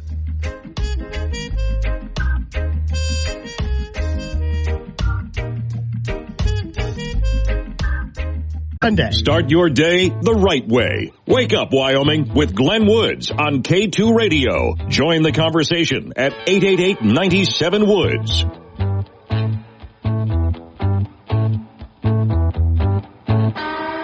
8:36 the time. It's Wake Up Wyoming. Okay, so I stepped over to Miss Mary's office. She was out for a moment. She snuck out on us. Probably making coffee or something. But anyway, I heard the phone ringing over there. So, Mary, if you're back, I'm going to let everybody know. Try again if someone was trying to call in. 888-97-WOODS, 888-97-WOODS. And, yeah, you can change the subject on me if you want to talk about something else. So I do want to let you know. Now, I have been picking on the news organization Wildfile for just a little bit because they started writing some articles that were not opinion pieces. Well, they were not labeled as opinion pieces, but they were real hardcore opinion pieces. And they bill themselves as a news organization that's not biased, but they have been. So for that, I give them a lot of just garbage for that. They need to clean that up. But Wildfall can do some really good things. And I wrote an article this morning complimenting on something they did, which I think you guys ought to take a look at. If you go to the Wake Up Wyoming site, and Miss Mary will alert that out at some point if she hasn't already. The title I put, Who's Running in Your District? A Wyoming Election Guide. Now, this is basically a website computer program. So you click on the link, it opens up the page, right? And it shows U.S. Senate in Wyoming, who's currently running. Now, on the Republican ticket, there's John Barrasso, John Holtz, Reed Rasner. Those are the three on the Republican ticket. And they do they offer up questions and answers. They mail out a bunch of questions if the candidate will answer it. They show articles that they've written The candidate's website, perhaps. On the Democrat side, I didn't even know. Running against John Barrasso, Scott D. Morrow is running. And again, there's information you can click on him. And whatever happened to Marav Ben David? Wow. Okay, Democrats. Any Democrats listening across Wyoming? She was really a bad choice. Really. She really was. So I don't know who Scott D. Morrow is. Apparently he's not much of a good choice either because no one's ever heard of him. And that's been a big part of the problem is getting candidates who don't know how to do this. But all right, next up. At the Wyoming House of Representatives for Wyoming, Harriet Hageman, Stephen R. Helling, who was also a Republican, running against Harriet Hageman. And then on the Democrat side is Kyle G. Cameron, and that's again, I don't know anything about the Democrat candidate. All right, then they have this thing, which I thought was really clever. It's a map of the state of Wyoming, right? And you can enlarge the map and zoom into it a bit if you want to do that. But you can also, and it shows where the House districts are. Now, to get into my House district, I have to zoom in a bit because there's a lot of districts. I'm in one of Wyoming's bigger towns, so there's a lot of districts. But if you're like way out in the middle of nowhere, it's much easier to find your district. If you don't know what your district is, look at the map and zoom in. You'll find it. And you can click on it. And then it shows you who's running for what. Now, it doesn't break down everything. It's not going to show if you're in a town, because not everybody is, but if you're in a town, it's not going to show your mayor or your city council. It's not going to show your county commissioners. It will break down, so I clicked on my district. Running for House of Representatives in the state of Wyoming, okay? I have two candidates on the Republican side and one Democrat. And again, I think I'm looking at the picture of the Democrat. I think I might have met this guy. I'm not sure. But what I can do is I can click on articles that have been written about these candidates and also when they were mailed, the question and answers, did they answer them and send them back? Also the candidates' websites, things like that. Right? That's pretty good. So that's House of Representatives in Wyoming Senate. And again, I can go ahead and zoom in. I'm going to go ahead and do the zoom in thing again to my district. And that's not working very. No, it is working. It's me. Okay, so I can zoom in, or if I want to do this a different way, I can just click on over to Senate districts until I find my number.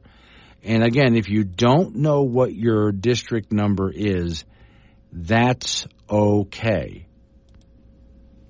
So this is Senate district. If you don't know what your district number is, look at the map. You'll find it. Now, in my Senate district, there's no Democrats running for Wyoming Senate in Cheyenne, Wyoming, not on the federal level. But I do have two Republicans running against each other. And again, I can look up information on them right here. This is a good resource. Now, unfortunately, not a lot of candidates in Wyoming are really good at running for office. I talked to many of them. They don't have websites. They don't know how to do social media. But see, that's how things are done today. So they better figure it out. And then you might be getting some mailers and so on. Then it goes on to, let me see, common questions. When are the 2024 elections? Difference between primary and general election. How do I register to vote? And then if you haven't registered to yet, what you need to register to vote in Wyoming as far as ID, stuff like that. Who can vote in Wyoming? There's a whole list there. Can I vote by mail? And so on and so on. So I thought this was a great resource put together by Wildfile, which is why I'm offering it to you guys. The Wake Up Wyoming website has it, but again, Miss Mary will alert the story out. It's on your app as well, where it shows where you can get a lot of this information and get educated on at least many of the candidates out there and who you may or may want to vote for. Because as you know, I don't like people voting when they haven't educated themselves, which is why I never do a get out the vote campaign. I always run my stay out the vote campaign. Darling, would you fetch me a beer out of the fridge? So, I know everything about the Kardashians, Beyonce, and stuff like that. But I know nothing about who my governor is or whoever runs the state. So this year I'm doing my patriotic duty and stay out the vote. Thank you, darling. I can give you every major stat for the Rockies for the last 15 years, but I can't tell you who the mayor of Denver is. That's the reason why this year I'm doing my patriotic duty and stay out the vote. Too lazy to stay informed? Then stay home. Stay out the vote. Your country is counting on you. 2 years ago during the midterm elections, I remember there was a email that went out company-wide here for the company I'm with, and it was, everybody get out and vote. And I was the one that said, as long as you're informed, please. If you're informed, please go out and vote. Please do. If you're not, then do us all a favor. Because, again, that ballot should not be a surprise to you. You should know everybody and everything that's on that ballot. And I don't care if you agree with me or not. At least have done some research and know what you're talking about. And no, Googling a couple of things is not research. Get to know the candidates, the issues. This is important. This is really important. Then go vote. If you're not willing to put the work out, well... Do you pay much attention to politics? So what, do you get your news from Facebook, Twitter, maybe some late-night comedy show? Do you even have any idea who your senator is? Who's the vice president? So how do you decide who you're going to vote for? What, do you flip a coin? Every election season, there are get-out-the-vote campaigns, asking completely unqualified voters to show up at the polls at the last minute and flip a coin. If you've spent the past few years completely uninformed and out of the loop, then do your country a favor. Don't show up at the polls. Don't vote. Take the day off. Go to the beach. Hang out at your local bar. Watch a ball game instead. Or check out some reality TV. Our nation's in sad shape because people like you have been voting. So this year, do your country a favor. Stay home. Stay out of the vote. America is depending on your apathy. Brought to you by the Campaign to Promote Uninformed Voter Apathy. See, believe it or not, this is me doing my patriotic duty with my Stay Out the Vote. Honestly, he's just happy to be here. Catch Glenn Woods on Wake Up Wyoming, weekdays at 6 on air, on Alexa, and on the Wake Up Wyoming app. 8:48 is the time. It's Wake Up Wyoming. Frank Gambino is way out of state visiting family and friends and so on. So, Frank, apparently, you really got to lock your car door, especially you live in an area where there's bears. We've talked about this, right? Yeah, they're very good at opening doors. Yeah. Well, trapped inside a car, an adult black bear and cub found a nice place to sleep. They do that. They find places to sleep and they dig around for food in there. If they only knew how to pick up the coins, they could go get themselves some, something out of a vending machine. Or turn the car on for the air conditioning. Sure. But then after a while, the horn started to blare outside the car. People ran out to see what was going on, and they just started having fun thrashing about inside the car. See, this is what you really want to watch out for, is when bears start having fun in your car, because it doesn't end well. No, it never ends well for the car. Let's see. The adult bear weighed about 500 pounds. Well, that's okay. That's as big as most Americans these days. Yeah. Yeah, okay. So bear, this is mama and baby inside a car, now inside deciding to have some fun in there, and they totally trashed the car. Now, Frank, have you had friends like this? Yes, I have actually, but they weren't bears. They were human beings. Yes. That did the exact same thing, yeah. And probably weighed about the same, too. Yeah, pretty much. Yeah. But at least now, the bears did not enter the vehicle bringing their own junk food, which they left. This is something that gets me. If I'm going to take you somewhere in my vehicle, and I have taken a car full of people, and when they get out of the car and leave, I look back at my car and I find fast food containers and all sorts of stuff all over the place. Can't you take your junk with you? You would think yes. that the bears would be a little bit more polite. Well, the bears don't bring in fast food containers. The humans do. However, the bears will poop in the vehicle and leave that behind. So I haven't had a human being do that yet, but I'm waiting for the first person to do that at some point. At that point, no one's allowed to ride my car. No, I wouldn't. No way. All right, in rodeo, they call it the Cheyenne Frontier Days. Rodeo moving along today in the Frontier Park at 1 p.m. The Big Money Rodeo, $1 million up for grabs, and we're heading down the stretch here. In yesterday's performance in the saddle block, Ryder Wright from the Big Wright Rodeo Clan from Utah with an 87. Hayes Waite from Utah we got an 86 in the bull riding, and the bareback Waylon Bourgeois from Church Point, Louisiana, with an 84.5. Rodeo continues this afternoon at 1 p.m. at Frontier Park and will continue tomorrow, and this championship short go will be on Sunday. In American Legion Baseball, the State A tournament will begin tomorrow in Powell. The Casper Drillers will be the number 1 seed from the East. They'll face Evanston in the first round at 4 p.m. Powell's the defending champion. They'll be the number 1 seed for the West and draw Gillette tomorrow at 7. And of the first round games, Cody will play Sheridan at 1 with Torrington taking on Lovell in the other first round game. The championship game of the Legion A tournament will be on Wednesday at 11 a.m. with the if necessary game set for 2. The State Double A Legion baseball tournament will begin on Monday in Casper. The Summer Olympics are underway in France. There'll be opening ceremonies, and that's always an over-the-top show. Among other things for the Americans, well, Simone Biles will be the star of the show in gymnastics if she stays healthy and everything else. Remember, she pulled out in the finals at the Tokyo Olympics with a case of the twisties, or yips like in golf. She took 2 years off of competition and will be the favorite in the all-around. The men's basketball team has talent all over the place, but then again, a lot of countries do now. You know, we'll see how that goes for the U.S. Diana Taurasi's on the women's basketball roster. She's 42 years old and looking for her 6th Olympic medal. It's also 3-on-3 basketball, and that could be entertaining to watch. Men's track and field, Noah Lyles is the fastest American, so he should medal in the 100 and 200 plus the 4x100 meter relay.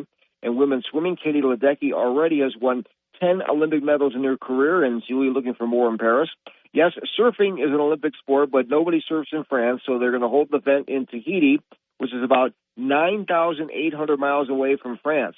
And yes, breakdancing is an Olympic sport. Who knew? Who cares? It's called breaking. I hope so nobody how that goes. Yeah. All right. Bucky and Cheyenne just sent us a word problem. All right, ready? If you have 4 pencils and I have 7 apples, how many pancakes will fit on the roof? 6. Purple, because aliens don't wear hats. You see, you should have seen that coming, Frank. This is the kind of stuff that people send me first thing in the morning. Oh, my God. Okay. It's Friday, Frank. What do you want, right? All right. Coming up on some local business. Thank you, Bucky. That was good. Coming up on some local business we got to take care of. We're going to roll into news time after that. National local update on the weather forecast. We are in open phones. So it's 888-97 Woods. That's 888-97 WOODS. Wake Up Wyoming.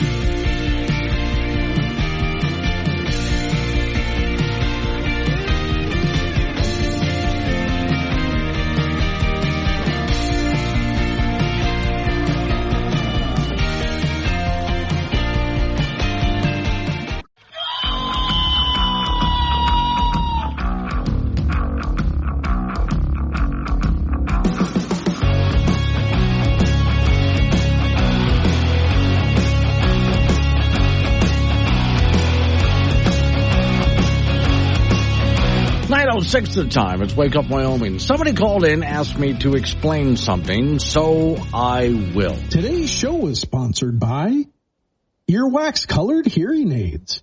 The perfect camouflage for hearing better. And that's not what I was asked to explain, but I'll go ahead and explain this anyway. So earlier this morning, I had to, it's been a while, mention the name Liz Cheney. And if you don't know why I play that sound effect, I created that because when Cheney was representing Wyoming in our House of Representatives, she was doing fine. The most conservative member of the House of Representatives. In fact, she may have ended up even as Speaker of the House if she had kept going. But then something happened, January 6th, and she went after Trump. And even insulted Trump's supporters. Now, Wyoming votes for Trump more than any other state per capita. So she just lost everybody here. And so every time her name came up in the news, and I would have to mention it on the air, heads would explode. So this is not me commenting on Liz Cheney. This is me just illustrating how people react when I say the name Liz Cheney. Heads exploding. So listener ask the question, why does Liz and perhaps her father hate Trump so much? Well, let me tell you my experience, because I met both her and her father back when she was first running for Senate, actually. She was running for the U.S. Senate. And she wasn't able to get that. When she came back later and ran for the House of Representatives, got that. So I got to know the two of them. But especially her, and I saw her quite a bit over the next few years, and I really liked her. I enjoyed talking with her, enjoyed her company, and liked what she was doing in the House of Representatives. Again, the most conservative member of the House of Representatives. I'm really impressed with the work she was getting done. But when Trump came along, she voted with Trump almost every single time. There's a few minor little issues that she disagreed with, but other than that, I mean, she was with Trump on almost every piece of legislation that Trump wanted to get passed. So you can't say that she was a liberal Democrat at all. But I also noticed that personally she had trouble dealing with Trump's personality. I don't know if you've noticed this, but Trump's personality can grate on some people a little bit. Some of you out there love his personality. For other people, he can be a little bit annoying. Whatever the case is, she dealt with it. She just did. She would have regular talks with Trump, not just on the phone, but in the White House. So she was in support of her president, but then, January 6th. And I think as we were leading to January 6th, some of Trump's rhetoric in general was just really grating on her. And then when January 6th happened, she blamed Trump for that. And she was one of those who was in agreement in saying that this was an insurrection, that Trump was trying to overthrow a legitimate election. And when she saw that, she saw that as a complete, absolute threat to our country. And so at that point, it doesn't matter if Trump is a Republican. She can no longer support him because she honestly saw him as, this guy's trying to overthrow the government. We had an election, and he lost, and so you see how she went over to the edge on that one. And really went, all out. We can never allow this guy back in. She honestly sees him as a danger. And so does her father. Now, I know most of you listening, since we're in Wyoming, don't agree with that, but that's how they see it. And so she's going after Trump at all costs. For those who missed the story earlier, even to the point that she's now working, if there's a candidate running, let's say, for a House of Representatives, doesn't matter what the state is. The Republican candidate is a Trump supporter, okay? She's not going to back the guy. Who's the Democrat? Fine, I'll go with the Democrat because he's not a Trump supporter. At least the Democrat doesn't want to overthrow our republic, is the way she's going after this. That's where she lost so many of us in taking that tact. If she didn't like Trump, if she had a problem with January 6th, fine, but there were better ways to handle this. And this is where she lost just about everybody. And that's where the question that I was asked was, why does Cheney, both Liz and her father, why do they hate Trump so much? From my perspective, from what I saw, is that's exactly why. Is she honestly believes, I know many of you disagree with me listening to her, but she honestly believes that he is a threat to our republic, and we can't have that, so we have to get anybody else by any means, get somebody else. We can't have this. Now, some of you were asking at the time, well, why doesn't she just join the Democrat Party? Because she is as conservative as it gets. She can't join the Democrat Party. But I begin to wonder now, though, I still don't look at her as a Democrat. She's too conservative. But again, she will vote for the Democrat over the Republican if the Republican is a Trump supporter. That's what her group is doing. She was able to raise a lot of money while she was on her way out, and she took that money and turned it into a think tank, which she has run think tanks before. And this is what they're out doing, is we have to defeat Trump. We got to make sure to defeat Trump. Defeat Trump. That's all this is about. Do not let him back in office. She honestly sees him as a threat. So from where I sit, there's your reason why. Yeah, I've also take a look. I don't think she's having any effect, by the way, other than she's funneling money in various directions. There's a lot of money being thrown around. But I don't see that any of this really has any kind of an effect as much as she continues to try. Because if you want to win a fight, you have to use certain tactics that work, and she's not. Which was surprising to me also because as a political tactician, she was actually doing a really good job. But in this case, no. If she didn't like Trump and she wanted somebody else, there's so many other ways to go about that. Okay. And the way she was doing it was definitely not it. All she did was run herself out of office, although, again, she landed well on her feet in advance. She knew what was going to happen. She landed well on her feet in advance by making sure to set up a job for herself with her own think tank. Greg from Cheyenne, Liz really turned against Trump when he started to work to drain the swamp and take power away from the political establishment. Now, that's also, I think, maybe part of it as well, because she was a part of the establishment for so long. Jude, are you making fun of me? It's nasty. She went rogue, and she lied, and destroyed evidence, and tampered with evidence. She should be in jail. I'm not arguing with that. I'm not making fun of you.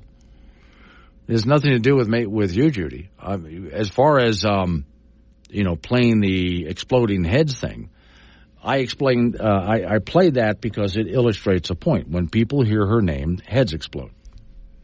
That's why I play that, because heads explode.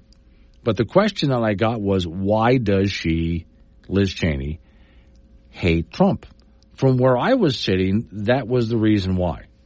Now, I disagree with her on that reason why, obviously, but that's what seemed to be going through her head at the time. She was really doing well for Wyoming for a long period of time, and I like the fact that she was our representative until the whole Trump thing with January 6th, and then something happened.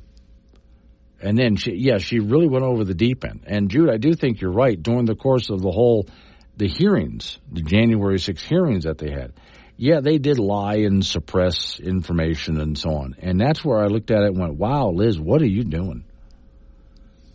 Really, Liz, what are you doing here? And at this point, she's made herself, she was at one point someone who could have been Speaker of the House. People even wondered, was she going to run for president at some point? I think she could have been Speaker and then even tried to run for president if she had played everything right. But then something happened, and now she's reached the point where I think politically, despite all the money she's throwing around, is about as ineffective as she can possibly be, getting absolutely nothing done. 916, Wake Up Wyoming. Wake Up Wyoming with Glenn Woods on K2 Radio. Got something to say? Chat him on the Wake Up Wyoming mobile app or call 888-97-WOODS. 9:22 is the time. It's Wake Up Wyoming. So let me back up real quick so you know where I was coming from. The question was asked of me, why do I think that Liz Cheney hates Donald Trump and is going after him in that way? And that was my explanation, knowing Liz at the time and watching what was happening. And especially after January 6th, something really changed about her that even I looked at and go, I don't understand, what is she doing? She's never acted this way before. But okay, some of the response here, the Paisan and Casper. Liz spent 99% of her time in the political swamp called D.C. She fell victim to the never-Trumper illness that plague those people now. She is simply a bitter woman trying to get her revenge, which that could very well be the case. I think, again, January 6th, she was in the House of Representatives at the time. And, again, something about that really changed her. After that, she just wasn't different. RNC Coffee Queen in Douglas, morning. Liz Cheney obviously had something she didn't want to expose. she had to do anything and everything to try to cover it up by getting rid of Trump. Okay. And that her dad had something to hide. Now, see, I don't see any evidence of what. You'd have to explain what you're talking about, because I don't know exactly what you're talking about. She was doing all this to hide something? Wild transplant, isn't that the personification of cutting off your nose despite your face? Democrats are already destroying the country. Trump didn't. Hate is a bad disease. Now, I just look at, after, again, what happened on January 6th, something really changed about Liz, and she will work with anybody to get rid of Trump. Trump is the Antichrist in her mind, and she'll do anything she can to get rid of him. But now, again, her tactics are the worst I've ever seen. And that's why, even though she's throwing around all this money she was able to raise, she's absolutely getting nothing done. But her goal is to make sure whatever happens in this next election, it isn't Trump, by God. Anything but him. All right, now, if you want to get in on that, by the way, the phones are open, 888-97-WOODS, 888-97-WOODS. A couple of things I wanted to clear up, because I love watching people trying to gaslight. It's hysterical. Wyoming Democrats demand Harriet Hageman apologize for calling Harris a DEI hire, the vice president, a DEI hire, which, of course, Harriet Hageman won't apologize for something like that, nor do I think she should, because Vice President Harris was a DEI hire. And we talked about this yesterday. Biden said he was looking for specifically a black woman, but he wanted a minority female for vice president. He said that. We have him saying that. He did say that, which makes Kamala Harris what? Yeah, a DEI hire. Okay. Then there's the next one. I played this earlier this morning, but I want to go ahead and play this again. Now the news media is pushing hard this idea, because they know this will do damage to Harris, that she was appointed the border czar. And she was supposed to do something about the border, and the situation just keeps getting worse. So here comes the gaslighting again. So now the media, with their marching orders, are saying what the Democrats are saying. Well, we have independent fact checkers, and the news media shows that she was never appointed border czar. Well, hold on. First, let's listen to the media. These are news organizations, MRC, News BuzzFeed, CNN, MSNBC, CBS, and ABC News. And listen as they go back and forth between then, when she first became vice president, and now, when she first became border czar. And now, listen to how they contradict themselves in the media. Quote unquote, border czar. Vice President Harris was not a border czar. Meantime, Vice President and border czar Kamala Harris facing some backlash. What he said about Harris and immigration was not true. She was never appointed border czar. And this will be her first visit to the U.S.-Mexico border region since she was appointed as the border czar by President Biden. People going to have to counter the misinformation. You already hear folks talking about the border czar. She wasn't the border czar. President Biden tapped Kamala Harris, Vice President Kamala Harris, to be the border czar. Now, she wasn't the border czar. That's what Republicans labeled her. They were very critical of Kamala Harris, especially in her role as border czar. Now what she's up against is folks lying about her border record, calling her a border czar. Kamala Harris, who was appointed as the border czar. The Biden team didn't declare her the border czar. They wanted her to work on kind of the root causes of immigration. There has been so much criticism against Kamala Harris. You know, she was the border czar. Calling her sort of the border czar, which wasn't necessarily the case. So the border, if they weren't planning to address it in a major way, do not make her your border czar.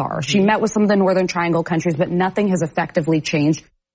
Those are the same news organizations, again, CNN, MSNBC, CBS News, ABC News, contradicting themselves, and they're hoping they should know. They're in news media. There's recordings of what they said. We have what they said.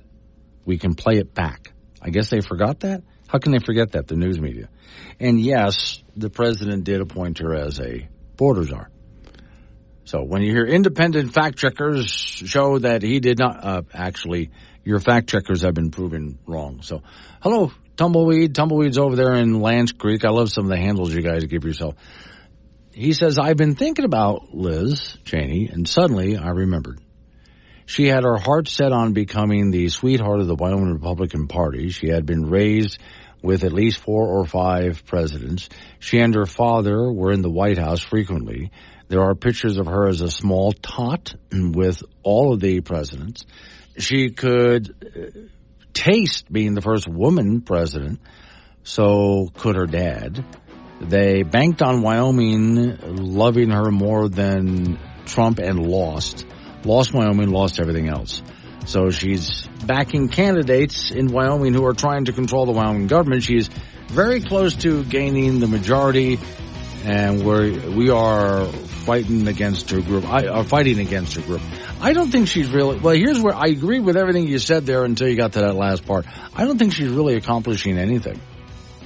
She's throwing a lot of money around, but Liz just isn't getting anywhere. I don't know what happened. Something flipped the switch in her, and wow. Coming up on some local news. After local news update on your weather forecast, you and I get back into it. 888-97 Woods, the phone number. Wake up, Wyoming.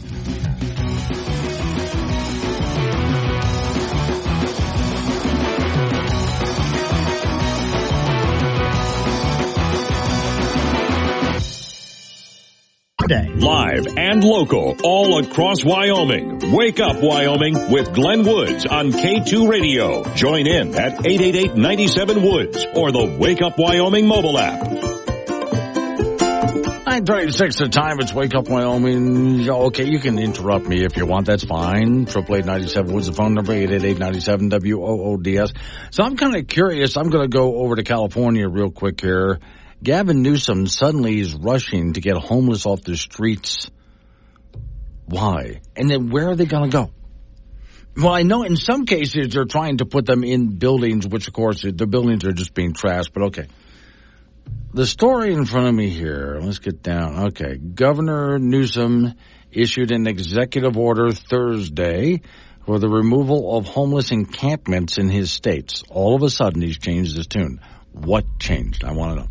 Newsom's order would direct state agencies on how to remove the thousands of tents and makeshift shelters that they line the freeways, underneath overpasses, parking lots, empty lots, in order to make the clear decision to remove the encampments in the hands of, the local authorities have to help out. I really want to know. What changed with him all of a sudden, and where are they supposed to go? I just have questions about this. I hope he's doing the right thing, but I guess I can say I kind of doubt it, right? Arthur is in Casper. Hello, Arthur. Hi, Mr. Woods. How are you doing Good, today? sir. What you got? Oh, I was listening yesterday on your show, and I heard Judy talking about getting new people in there instead of the same old chess pieces. And yeah. If she's listening, I just wanted her to know that I am running, and she's one of the reasons I am running. Oh, okay. So let people know who you are then. Arthur is all I have on the screen. Oh, I'm Arthur Youngberg. I had an interview with you a couple weeks ago. Oh, that's right. Yeah, I'm running for county commissioner. I actually work for the county. I'm one of your snowplow drivers. Okay. And, I sent you a picture of one of my signs. It's not really politically correct, but it yes, I remember that. Yeah, gets your attention, and I'm one of the only people running that has actually fixed a toilet in a county building. Wow. And pardon me for saying, but holy crap! So I guess you can say you're a real regular working guy then, who's running for this. I'm just one of them. Okay. Have you been? I would bet then walking the streets, knocking on doors, trying to get people to hear. I mean, if you had any success with that, because I know there's a lot of footwork involved in your district.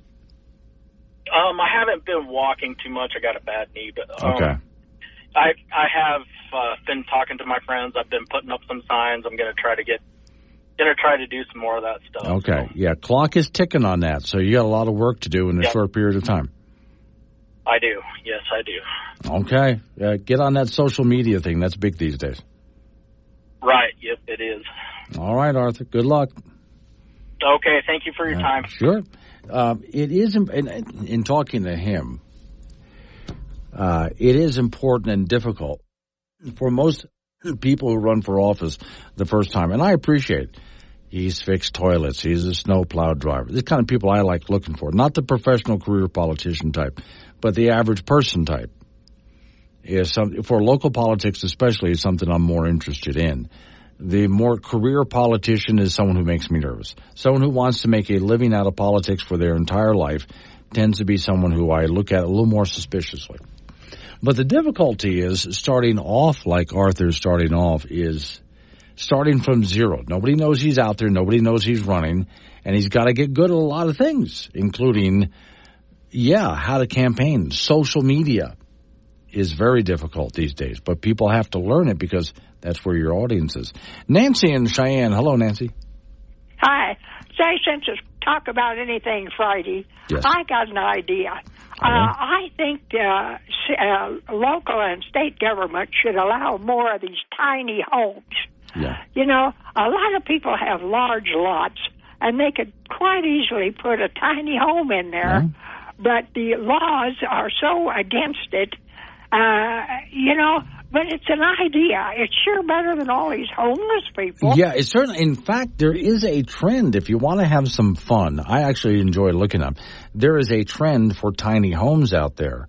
And it's true that there's a lot of cities and counties that need to change their ordinances. And they're not, for those people who might be thinking, you mean like a mobile home? Square foot-wise, Nancy, they're about the same size as a mobile home, but they look so much cuter. Right. I'd love to have one, and we've got room on our lot, but and I'd like a prefab, Yes. get it in a hurry. Anyway, it's something to think about. Okay. Thank you, Nancy. I appreciate it. In fact, my sister is doing that. Her and her husband, when they retire, they're going to basically sell their house, which is a nice house, to my oldest niece, and they're going to build in their nice big backyard a tiny little grandma-grandpa home. Not going to be much to it. And I've seen the floor plan design for it. Absolutely adorable. Yeah, I think more people should do that. I like the micro homes, not so much for me, but I do like a tiny home idea. It's a lot less expensive, and they can look so cute. DJ and Mills, why does our government use the term czar? Yeah, they don't mean it literally in that sense. But someone who basically is just in charge of and the last word on it, basically. But they don't mean that literally. Artie's in Casper. Keep calling the phone. Okay, I want to know, Judy. People are... Okay, no, Artie's the one who just got through. All right. 9:42 is the time. We got Frank coming up with sports in just a bit. The weekend rolling around here is actually going to look really nice for you guys. So on a completely different topic, with most of the smoke being out of the area. Not all of it, but most of it. And the temperatures having dropped considerably from what they were yesterday, as a matter of fact. Holy cow, get outside. I mean, and this has been really, the past few weeks have really been something news-wise. Let's go do something else. Hello. I finished my free trial of adulting. I'm no longer interested. I'd like to cancel my subscription. Is there a manager that I can talk to? Admit it, you were hoping somebody would say serious takes on local politics or something like that. Tune in weekdays 6 to 10 a.m. to Wake Up Wyoming with Glenn Woods. And everyone deserves to live a full life. Join the movement to end hunger at feedingamerica.org/actnow. feedingamerica.org/actnow. A public service announcement brought to you by Feeding America and the Ad Council.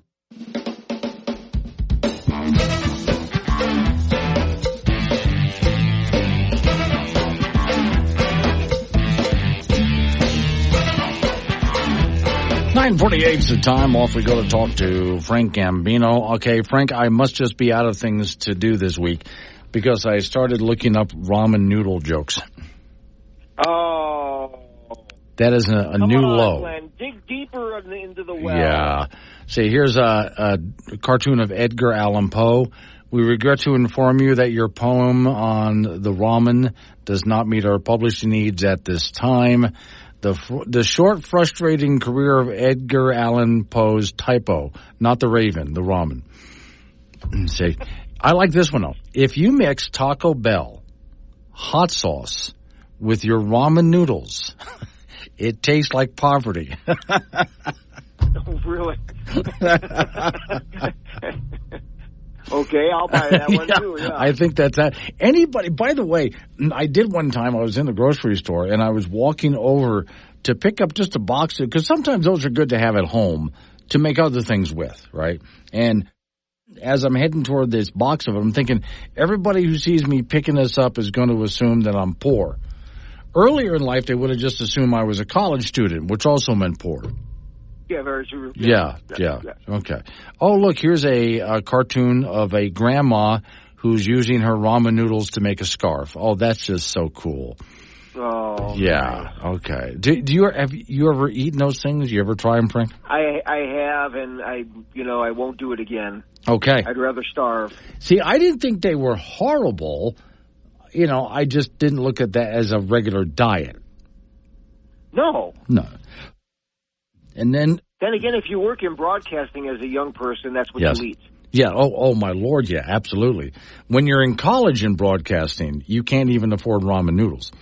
By the way, how bad is that? There's a picture of a truck that's turned on its side, a big semi-truck, and ramen noodles have spilled out all over the place. Total damage cost $38.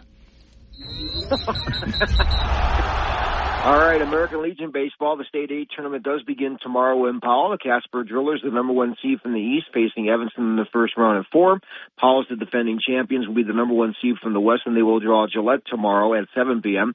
Another first round games, Cody plays Sheridan, and Torrington will take on Lovell. The championship game of the Legion 8 tournament will be on Wednesday at 11 a.m. in Powell, and the if necessary game set for 2. The State AA baseball tournament for the American Legion Baseball will begin on Monday at Lansing Field in Casper.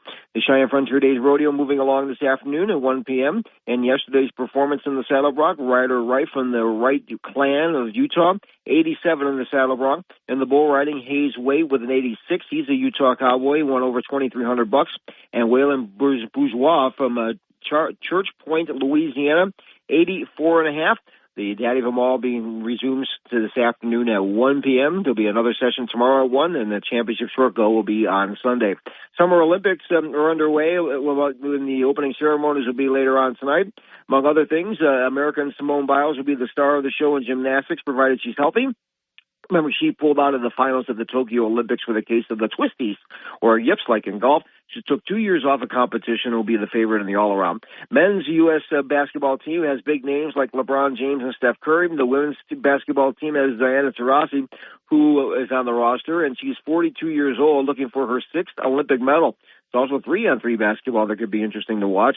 In men's track and field, Noah Lyles is the fastest American. He should medal in the 100 and 200 plus the 400-meter relay. In women's swimming, Katie Ledecky already has won 10 Olympic medals and looking for more. Yes, surfing is an Olympic sport. Since nobody surfs in France, they will hold the event in Tahiti. It's about 9,800 miles away. And did you know that breakdancing is an Olympic sport? Jeez, who knew? It's called breaking, and it will be a part of the Paris experience. And that's it in sports. 3-person basketball. 3-on-3, yeah. And that's fairly common. Thermopolis used to have a huge 3-on-3 basketball tournament. Okay. Casper did too, as a matter of fact. Now you put professionals in there playing 3-on-3, and you're like, whoa, this may not be bad. See, of course, there's those basketball hoops there in Mary's office, and I usually play 1-on-none, which is I play against myself, and I lose repeatedly every single day. But you're playing against myself. Winning. Yeah, if I'm playing against myself, somebody's got to lose, and it's usually me. That's how that works. Have a great weekend, Frank. Talk to you later. Yeah, coming up on some local business we got to take care of. We're going to roll into news time after that. National, local update on the weather forecast. You and I get back into it again on Monday. It's Wake Up Wyoming.